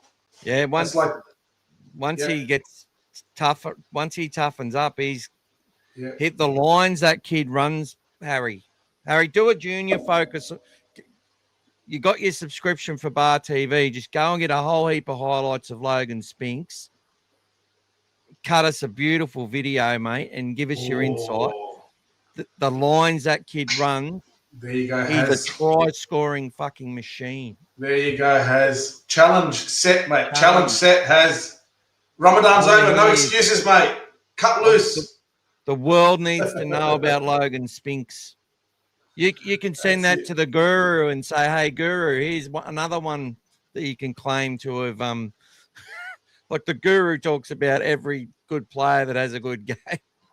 Like, so you've got the ownership of when they finally break through. I do like the guru though. Are you talking about Spinks and Preston? Is that when the Perth Bears steal kick out? Is that what you're talking about? I'm not sure. Nah, kick out off the bench in the middle, mate. Okay, sorry, mate. Rhett Langland, I saw Matty Johns ask today what team is going to beat Penrith. I honestly feel if the Bulldogs can get more comfortable on their attack, the Bulldogs are the answer. Can I say one quickly? Yeah, go for it. I don't know. I just had, when sometimes where you get deja vu and you go, I've seen this before with this season sort of thing. I'm sort of looking at the Panthers like the Roosters in 2004. Like they've been dominant, although they only won one premiership. They made like 3 or 4 in a row. And remember they smashed us and then we smashed them later in the year. I think they were both like 34-point games or something. And then we've got them in the grand final. I don't know. I just had this feeling like Penrith for the Roosters and maybe we're the Bulldogs of 2004. I don't know. Look, there was a lot more. I was a lot more in love with our 2004 forward pack at the time and the emergence of Sonny Bill. Like I was an excited young man, has them on the wing. Braith. It took my breath away. Shifty. I love Adam Perry. Love Benny Harris. Love the Hughes brothers still. The general locking everything up in the back there. Oh, the general. Fuck the general. And then Tracy's like slowly becoming the general. That's it, mate. Galvin's become. Oh, this will piss people off. Galvin's becoming Shifty Sherwood. Whoa! There you go, guys. You heard it first. We've got our own Braith Burton. Yeah, but you know what? Galvin does find the in goal a lot. You know, we struggled doing that in the last few seasons. We couldn't get the ball into the in goal. Sexton wasn't always. He lost his confidence there for a while, and even before that, we struggled. He was, and then he struggled. So Galvin does find the in goal and gets those repeat sets, guys. So it's a skill. He didn't have the fitness to maintain his attacking performance and do the defense he had to do. Yes. He could be there to make some passes and stuff. Good comeback, Mike. There you go, mate. You got it. Harry put another good guy of ours on Ben Shizolowski. Can you do a deep dive into Ben for us, Harry? He's got defensive and found out in the finals last year. Who are we talking about there? Okay, yeah. Oh, yeah, we know he's got that. I mean, look, we're just saying how he's a different level in attack with his New South Wales Cup final. Yeah, that's it. Yeah, that's all right. I agree, Cherry is too good at his best is the thing. I just, look, if you guys remember, I mentioned it 3 weeks ago, well before this all happened. I said he's the player that I feel has got the most improvement for the Bulldogs. And I still stand by that. And my reasons, and I'll say it again, he's the guy that has this ability and speed and everything, but he's playing within himself. He's being very conservative. He's doing everything right. He's just doing the tackles, doing the attack, but he's not taking on that extra. He's not taking the game by the scruff of the neck. He's just being too conservative for my liking. So that's why I nominated that, not knowing that he was upset about being on the right side. But if you remember, does anyone remember in the Vegas game, there was a turnover that happened where Cherry got the ball and instead of trying to escape and make a long break, he kind of just crabbed back in field and got tackled pretty meekly. And that was a turnover that he got the ball from. So there's something there. That's why, for me, he looked just reserved, apprehensive about everything he was doing. So he does. I'd like to get your hands off, mate. Oh, Get your sorry, hands mate. off. He'd like to see him in first grade. Dump Kyle. He's not an NRL player. Don't upset the father, mate. Yeah, there you go, mate. Cole is an NRL player. I know, mate. So don't upset the father, mate. Played 100 games. He's talking about Tyrell Sloan. Okay. Down by 12. There you go, mate. He's probably talking about the money. The money. Yes, we got you there, mate. Penalty try was not a penalty try. Come on, guys. That was just Klein telling the guy what he thought it was. It wasn't a penalty try. No way. Like, there was still a penalty try needs to be that there needs to be, if he didn't touch him, it was going to be a try. That there was no way that there was still people around, still had work to do. That was not a penalty try, guys. But I don't mind seeing the Dragons lose. So can we go down to Jag? With, I think the NRL judiciary were too harsh on Ryan Couchman. Yeah, for those who are not sure, guys, he got four games tonight, guys. 4 games suspension. Why did he get? See, Jag, I've been having a discussion with one of the guys from the vodcast who's been absolutely mental and trying to say we are, but I don't know who it is, and I don't even know if it's you. Sorry. But obviously very bitter about the Bulldogs. But look, this is what I was trying to say to him. Cade Reid, the only reason AJ Jones got a suspension was because Cade Reid got concussion. Okay? And it wasn't late. He hit him as he threw the ball. Now, when this one with Ryan Couchman, if the person doesn't did they get an ACL out of that tackle? ACL, yeah. Because they got an ACL, it's like a manslaughter thing. Because you accidentally hurt someone and they died, you got to go to jail. And that's basically the way it works with the judiciary. If he gets up and he's all right, or even if he's injured for a week or so, then he probably gets 1 or 2 weeks. But because they've Hopgood is gone for the season, they've got to make him pay, and that's what they're doing. I think the hip drop tackle, it's actually destroyed quite a few careers. Bailey Biondi-Odo actually did his MCL and ACL at the same time from a hip drop tackle against Parramatta in a New South Wales Cup semi-final. And it destroyed his whole career because he never got another opportunity, right? And now he's up playing North Queensland with a heap of other cousins to Benny Barber. There are a lot of relations in that, and they're all really good footy players, right? But what I'm trying to say is that they're not deliberate. People lose their legs because they're trying to stop the player from scoring. Moving. And just the way the game's gone, it's just a result. It's a consequence. Of course, Ryan Couchman didn't try to hurt that bloke. And just like Lachlan Galvin didn't try to hurt anyone when he did a hip drop playing for West and got suspended for 2 weeks. He actually got a fine on the weekend because he did a hip drop against Canberra. Bloody wet weather, raining, someone gets around you, you read the play, though, and you're able to reel them in, and then you lose your legs trying to stop them. Like, there's no control. It's an accident. It's just like head knocks. For most of the time, there's mitigating circumstances, but if someone is out for the season, though, they're going to make them pay, whether it's right or not. That's how they go about it, and they always have. They always have.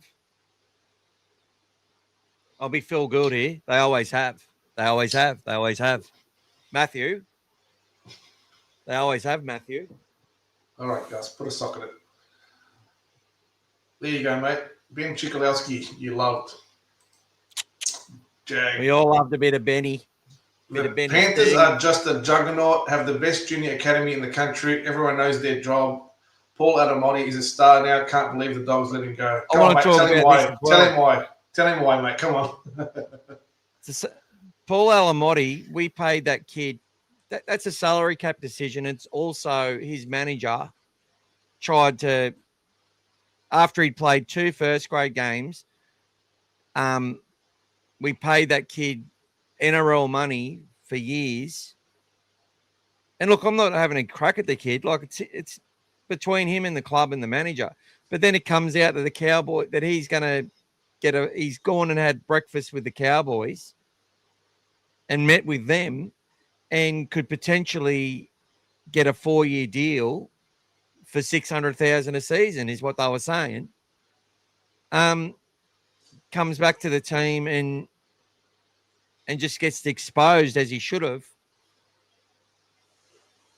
It was a situation where he was basically looking for a club and he went to Penrith for peanuts. Now, obviously, he'd be on more money now. He's not on close to $600,000 a year. He might end up on that. And that's the whole thing. When a manager starts going up to Gus and saying, oh, you got to, if we'd kept him for $600,000 a year, we wouldn't have made the finals in 2024. I can guarantee you that. We had to get players at the right value with the right mentality in that system doing what they had to do. It's as simple as that. That's what I mean. We weren't going to go out there and buy fucking Clint Gutherson on $900,000 near the end of his career to play fullback. No matter how much of a great footballer he is and how consistent he is and how much effort he puts in, he fucks your cap. And we definitely wouldn't do it knowing how much talent is coming through that Dragon side. That's the difference between the two clubs at the moment. And I still think the Dragons have done all right to retain a lot of their players. But this notion that they've got to go and buy a premiership and then to have fans like yourself or from other sides say the Bulldogs try and buy a premiership. We haven't had $1 million player until we upgraded Crichton after 2 years, after him proving his worth as a captain and getting us to the finals 2 years in a row. We upgraded him. He was our highest paid player on just over 800. And he was only 24 when he come to the club. He's still got another decade. He would have played longer for the Bulldogs than he would have played for the Panthers by the time he retires, because he won't be going anywhere unless obviously he gets heaps of injuries and his form drops and whatever else. So the point I'm trying to make is that we had to let Alamotti go from a reality point of view, from a cap point of view, through what we needed at the time to get our culture right, to get our stuff. And we know what's coming in the background. We know what we've got coming through. Yeah, he can go to Penrith in that system where they've just got to plug a hole, right? Do you think Serraldo would have let him go if he wanted to keep him? No. If he wanted him to stay, he would have kept him. Like, actually, I will Gas, I will give you a little bit of insight there. Obviously, Serraldo, first season with the club, right? Establishing everything, setting up his system. As far as the salary cap goes, so Serraldo interviews the players and he decides who comes in and who goes, right?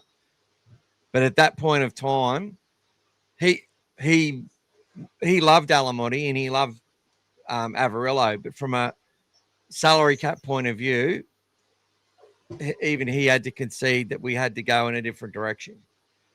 And they had Bronson Xerri coming through. They had Stephen Crichton coming to the club. Something had to give. And that's what we let walk out the door. And yes, they help the clubs that they're at, but something had to give, guys. It's just one of those tough decisions they had to make. Can't keep them all. Can't keep them all. And Alamotti, sort of the way that season went, made our decision quite easy for us. But of course, they know how talented those kids are, and as Gus answered the other day on Twitter, and this is a fact, he tries to help these players make the most of their lives out of rugby league. Once he knows so many people, he's got so many contacts, and there's not too many players going out there bagging Gus Gould. I can tell you that right now. I haven't heard one, to be honest. I'm sure there would be, but I haven't heard one. Maybe he's just the godfather, and you go missing, you go fishing, a little Let's go fishing through trip. a few chats, mate. There's a few comments there that'll back you up. So, Rhett saying Shifty was the best halfback at the time, not named Andrew Johns. Yep, he's a good player. We have Karaz instead of Haz. Yep, still both got the Lebanon flag, mate, draped over their shoulder. Matt Timiko, mate. That's fine. Yep. Mike, you're on fire tonight, mate. He's always I'll be on fire every fucking night, mate. Karaz Shiraz. Yeah, thanks, Timmy. We got it. Pour me some Karaz Shiraz. Quan came, Alamotti left. I think it was a deal. I don't think it was a deal, but I think who would you rather have, guys? Let me ask you. Once in a generation player for us, like Crichton. So completely turned everything around for us. 1 year deal on a minimum contract is what he got at the Panthers. 8-point try, yeah, it was soft. Brian, mate, yeah, we spoke about that, buddy. Yeah, definitely not an 8-point try, that one, mate. Hopgood, yeah. Agree, Gutho's passed it. Yes. Haz, what do you got, mate? He was at the Dogs at the wrong time when we were shit and left to go to a premiership winning team.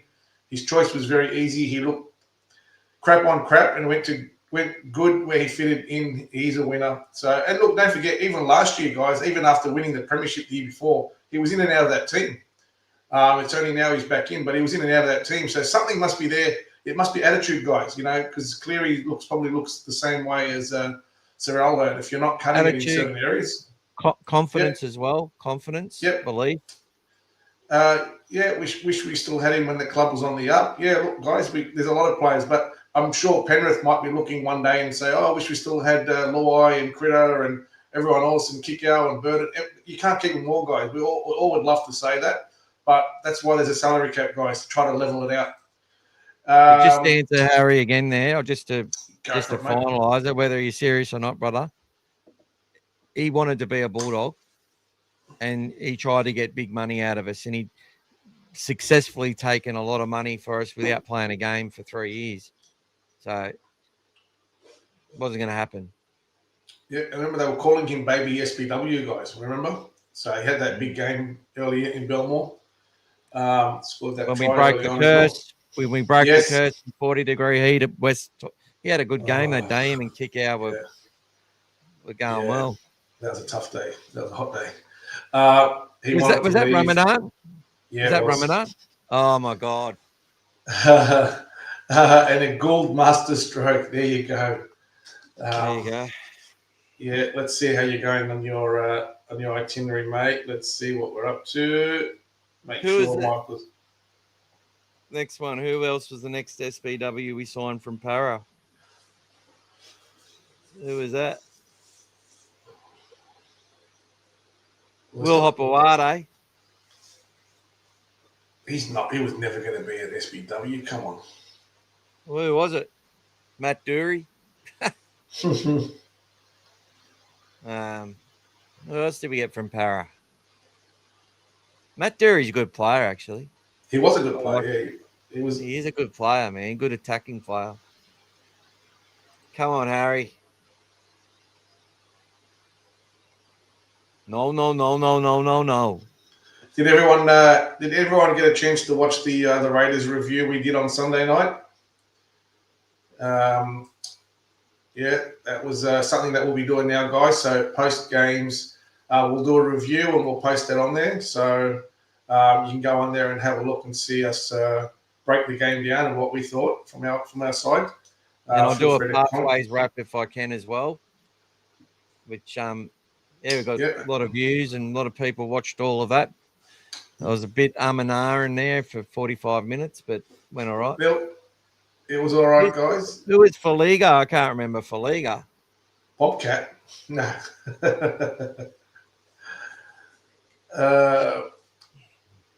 What did you think of Tuala and Montoya on the right, mate? We covered it on the review, but we can talk about it here. Yeah, mate. What do you think? Look, people talked. I heard people quoting stats that Carl Feliga, I can't even remember. Sorry, Tuala on the right, okay, and Montoya was on the right. And Tuala only had 86 run meters, which people were highlighting he had the least amount of meters. But he actually ran the most distance, covered the most distance on the GPS Serrato talked about. Now, I don't know if that's 100% true. I'd say it is.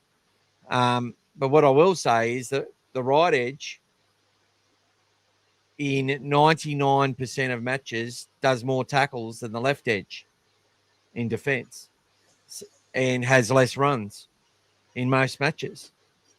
Now, some teams are a little bit different, right? But it's usually only one side, maximum two sides, that will score more points on their right edge and concede more on their left. All right? It's very rare. So when you're the left edge center, you generally are going to get more runs and be part of more of the attack as a general rule.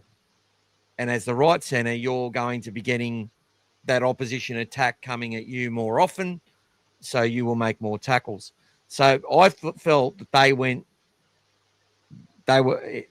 on our right edge. They had to stop tries. Now, yeah, and Galvin was a little bit underdone as well, which wouldn't have helped. And people would prefer to run at Preston and Galvin and Tuala than they would to run at Critter, Burton, and Kickout, right? So they've done a fucking amazing job to keep that Canberra side to 2 tries when both tries came down that edge, though. But they had to earn it. They had to work hard at it. Look, our first contact was always going to be under the most pressure in the opening parts of the game, and unfortunately we allowed them in and we conceded, but we got control back and then we controlled the game from there on. But that last try they got after people started singing the song, "The Dogs Are Having a Party," that was a good try. Like, they score that against a lot of people, you know. What's up, buddy? No, just saying, mate, about singing the song. Brian saying Tuala's done great. I think great defensive, not a huge numbers of meters, but a lot of hard runs out from 10 meters out. Look, guys, at the game, guys, we can obviously watch a lot of the players off the ball as well. And if you remember, whenever Kaya Weeks, who's got speed to burn, and he was the most dangerous player on the field, he was always shaped and ran from the right across to the left-hand side. So if at any time Tuala or Galvin or anyone there was asleep, he would have just cut through. They had to get him every time when he was trying to cut through down that left-hand side to our right side attack and defence. So, you know, they did an amazing job. And even when they had that opportunity there, you know, Montoya grabbed the collar and then Tuala came in and slid the legs across the sideline. So defensively, guys, they were very, very strong. It was not the kind of game where we could see a lot more attack out of them.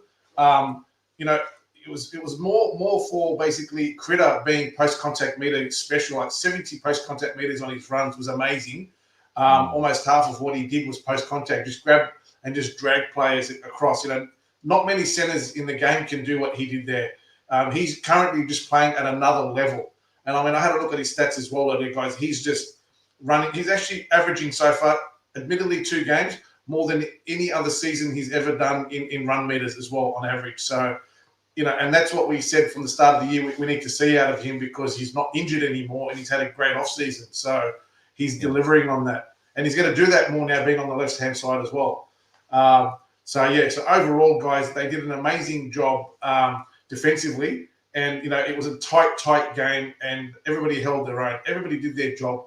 So, but yeah, off the ball, guys, we were watching a lot of these guys. Tuala was helping Montoya sliding back in cover. There was a lot of stuff happening as well. So, yeah, he blew up the GPS, mate. So, Seraldo would not lie. As long as the information was given to him, he would not lie, guys. It wasn't the blood that got to his head. He would not lie, mate. He was telling it as it is, mate. A good coach has to lie, but anyway. No, he can be given wrong information, but then he can just miss the information. But if they gave it to him as a lie, he projected it the way that they gave it to him. So he's not the one looking at the stats. Cameron Serrato is a great coach, not just awesome coach. Awesome coach. And look, guys, look at what he said in the lead up to the game about Xerri. So the guy, he's got the understanding. You're getting the information out of him. He's really, really good. So yeah, I mean, I think, yeah. So I think you're talking there, Harry. Rub it in Cherry's face. I think the big one there was probably the shirt the boys wore to the bus. What was it? What did it say on the shirt, Michael? We before what? We before me, bro. We before me, guys. We before me. So, look, whatever happened with Cherry, guys, it was just whoever he spoke to just decided to go and talk to Dean Ritchie. That's people make out like they just went and magically printed those shirts up just for Cherry's benefit. They had that. They had them all planned, guys. It was always going to happen. So yeah, I see Fino. Oh, get your hands off, mate. See Fino named on the bench. Hopefully he does well. Ease him in. Yep. Look, first game back. So, game time is crucial. So, yeah, let's hope he gets a lot of good minutes. Cannot wait to watch. Let's hope he gets a lot of good minutes. Guys, it's going to be awesome to watch that game leading up to the 3 o'clock game. Anything that makes the time go faster. Oh my God, please. Round of golf. Watch that cup, and then we'll be waiting at the gate. I think the gate opens at 2 o'clock, guys. At Acor, waiting for the gates to open. Run straight in, get our spots, and be ready. Aki, be ready, mate. You're running this year. So Tuala's big test will be in 2 weeks against Latrell. Yes. Latrell was again. He's very. If anybody watched that Rabbitohs game the other day. So against the Tigers. So that game was in control, 12-0, and then one thing happened. Head injury to their fullback, Jai Gray. He goes off. Latrell goes to fullback, and everything turns to shit, guys.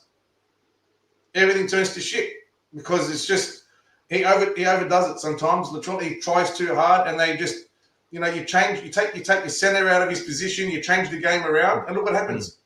The game just changes.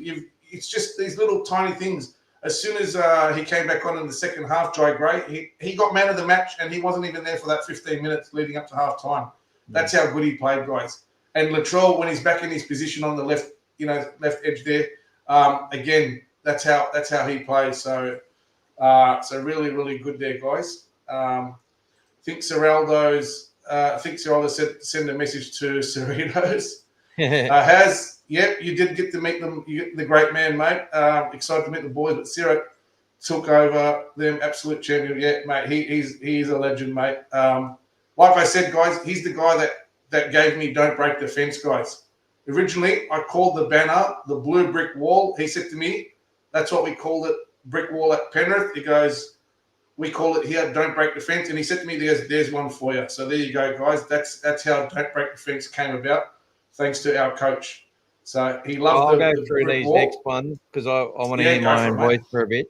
Yeah, please I'm do. getting moaning over here. Gas is doing too good of a job, so I've got to. But when is Leo back? Round 7 is what Gus said today. What can you tell us about Finau Latu, boys? Any players currently plays on? What I'll go and watch some Latu highlights from his New South Wales Cup games and some SG ball games. These highlights were actually sent to me by a Bulldogs fan of a specific point. He was just looking for parts of this kid. Why is he so good? before he was coming to the Dogs, actually. And when it was talked about he might be going to leave and all that sort of stuff. And the clip, it's really hard to get highlights on people when everyone's just, all they care about is tries. Latu has a motor and he has aggression and he has a determination to win.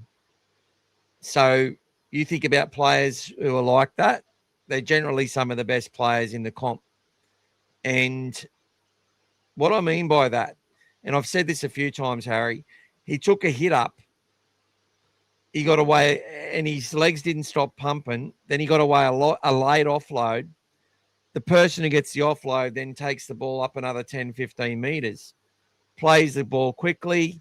The next hit up was Finau Latu, right?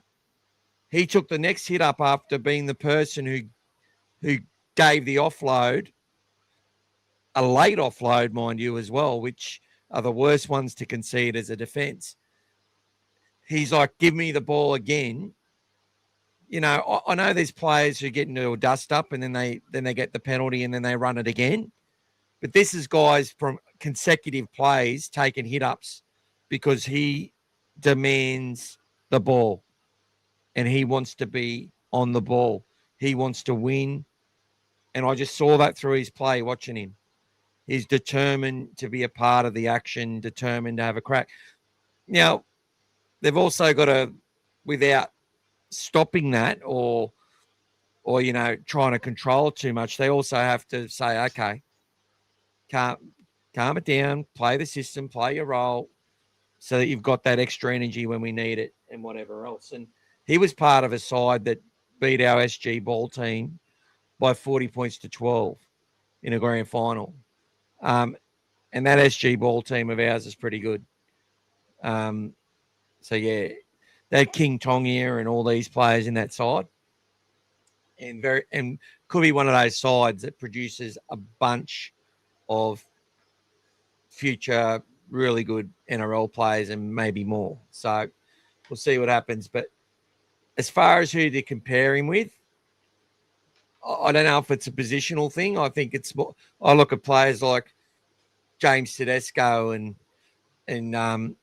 that when I say they're just determined to win. They're just determined to win. Okay. So what's up next, guys? We're probably going to have to end this one shortly. We've been going for a while, but what's up next for you, Gas? That's it. That's Dallas McElwain. Dallas McElwain. You remember Dallas? I remember him. He was quite good. I think, didn't he come from Queensland? Yes, I think so. Yeah. Cade and Mitch. Cade is, they said, round 5 next week, which will also be, they reckon DSF could be this week, but more likely next week. Sam Hughes, AJ Jones, all next week, round 5. And they also said Jethro Rinakama, round 5 as well. So that's a lot of troops coming back next week. And Mitch Woods is round 8. So he's actually got the longest, he's out for the longer than most. We need a tricky Trindle right now, do we? Well, let's see. Let's see how we go against Newcastle, then see how we go against South. And then who is it? Penrith or something like that. Penrith. And then the Broncos in Brisbane. Yep. Or is it Para? No, Broncos. Para might be Combank, yeah, first. Yeah, I think Para, Combank, and then Bronco. Then we got Cowboys, Dolphins, and Magic Round. Something like that. Massive 10 weeks coming up, you know. Every game in this league is hard to win, and South, this is why Penrith. Yep. just enjoy every win, guys. Enjoy every That's win. It. Enjoy. Don't sit there and go, oh, we didn't win well enough. Doesn't matter. We may not win. Next week's a new week. Next week's a new week. I see third place, mate. Undefeated. That's what I see. I know That's that, it. yeah. That's Undefeated. it. That's it. Yes, Harry, I'll be there, mate. Come and say hello in the kennel if you're there, mate. Harry Hayes will be back next week as well. He should be Yeah. fine. Jack Todd indefinite for a while. Yeah. Jake Turpin back next week as well. So that's good. Thanks for asking those questions because it's actually covered off part of our agenda. We're all done. We're all done with the agenda, mate. So, yeah, big 3 weeks has. It will be good, mate. So we've got Newcastle, Souths, Penrith, and then Parramatta, Brisbane, Cowboys, Dolphins, and then Magic Round with the Sharks. So, and then it starts again after Magic Round, guys. Melbourne and the one we all want badly, the Tigers. Oh, the Tigers at Combank. Let's go. Revenge time. The Lockie Galvin Cup, guys. The Lockie Galvin Cup. So plenty of good games to go, guys. Plenty of good games. And in between all that, we'll have Origin and a whole range of things, guys. So bring it on. Just want to quickly, we've got the team running through there for New South Wales Cup next week and Jersey Flag. I'll read out Flag. We've got Raymond Peru back in the side, Michael Nassar, Hamish Wilson, Eamon Fitzgibbon, Sheldon Haywood, Latrell Thing, who played fullback last week. They looked better with him there, to be honest, just structurally. Bronson Rubin, some really good kicks from the sideline. Patrick Carey, Patrick Young last week was immense. David Leota looking great. Jaden Smith, Sasefu Finau, big future. Bud Smith, Jason Sun, Bud, Lachlan Mithsard, Chase Patterson, who is one of those hard-working guys. Lincoln Cliff and Malachi Filippo back in that team. I want to talk about Patrick Young. I gave him a big rap in the New South Wales rap. He's in our top 30. He's a hooker. And I'm telling you now, guys, go and watch last week's Jersey Flag if you've got Bar TV. The impact he had in attack. He's giving me the Damien Cook vibes. Just the eyes up. Even Harry Grant vibes as far as attacking play goes. And, you know, some of the passes he threw, he's like, we're going to score if I throw the ball out here and cut out 3 people from dummy half. Did it a couple of times.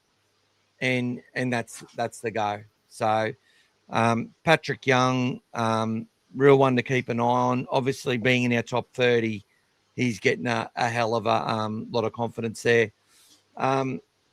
New South Wales Cup, a lot of changes due to the fact that we've had a lot of people have to go up a grade. Nick O'Mealy gets his New South Wales Cup debut. He played Ron Massey last week. He starts on the wing. He may find himself going back, though, if Sewer is not playing NRL. He might be playing in his spot. You've got Bronson Xerri, Jed Reardon, Cooper Toy, Joey Tayalpa back from Jersey Flag, and a couple of really late hits on him last week. Alex Conti did well with Sean O'Sullivan last week. Underhill to start with Gordon Chan Kum Tong, Zion Mayuu, Logan Spinks. Louis Grossamy gets another chance again, the French international. Justin Matamua back into the lineup again. He played Ron Massey on the weekend. And obviously we've then got this Braden Cons who's back in the side.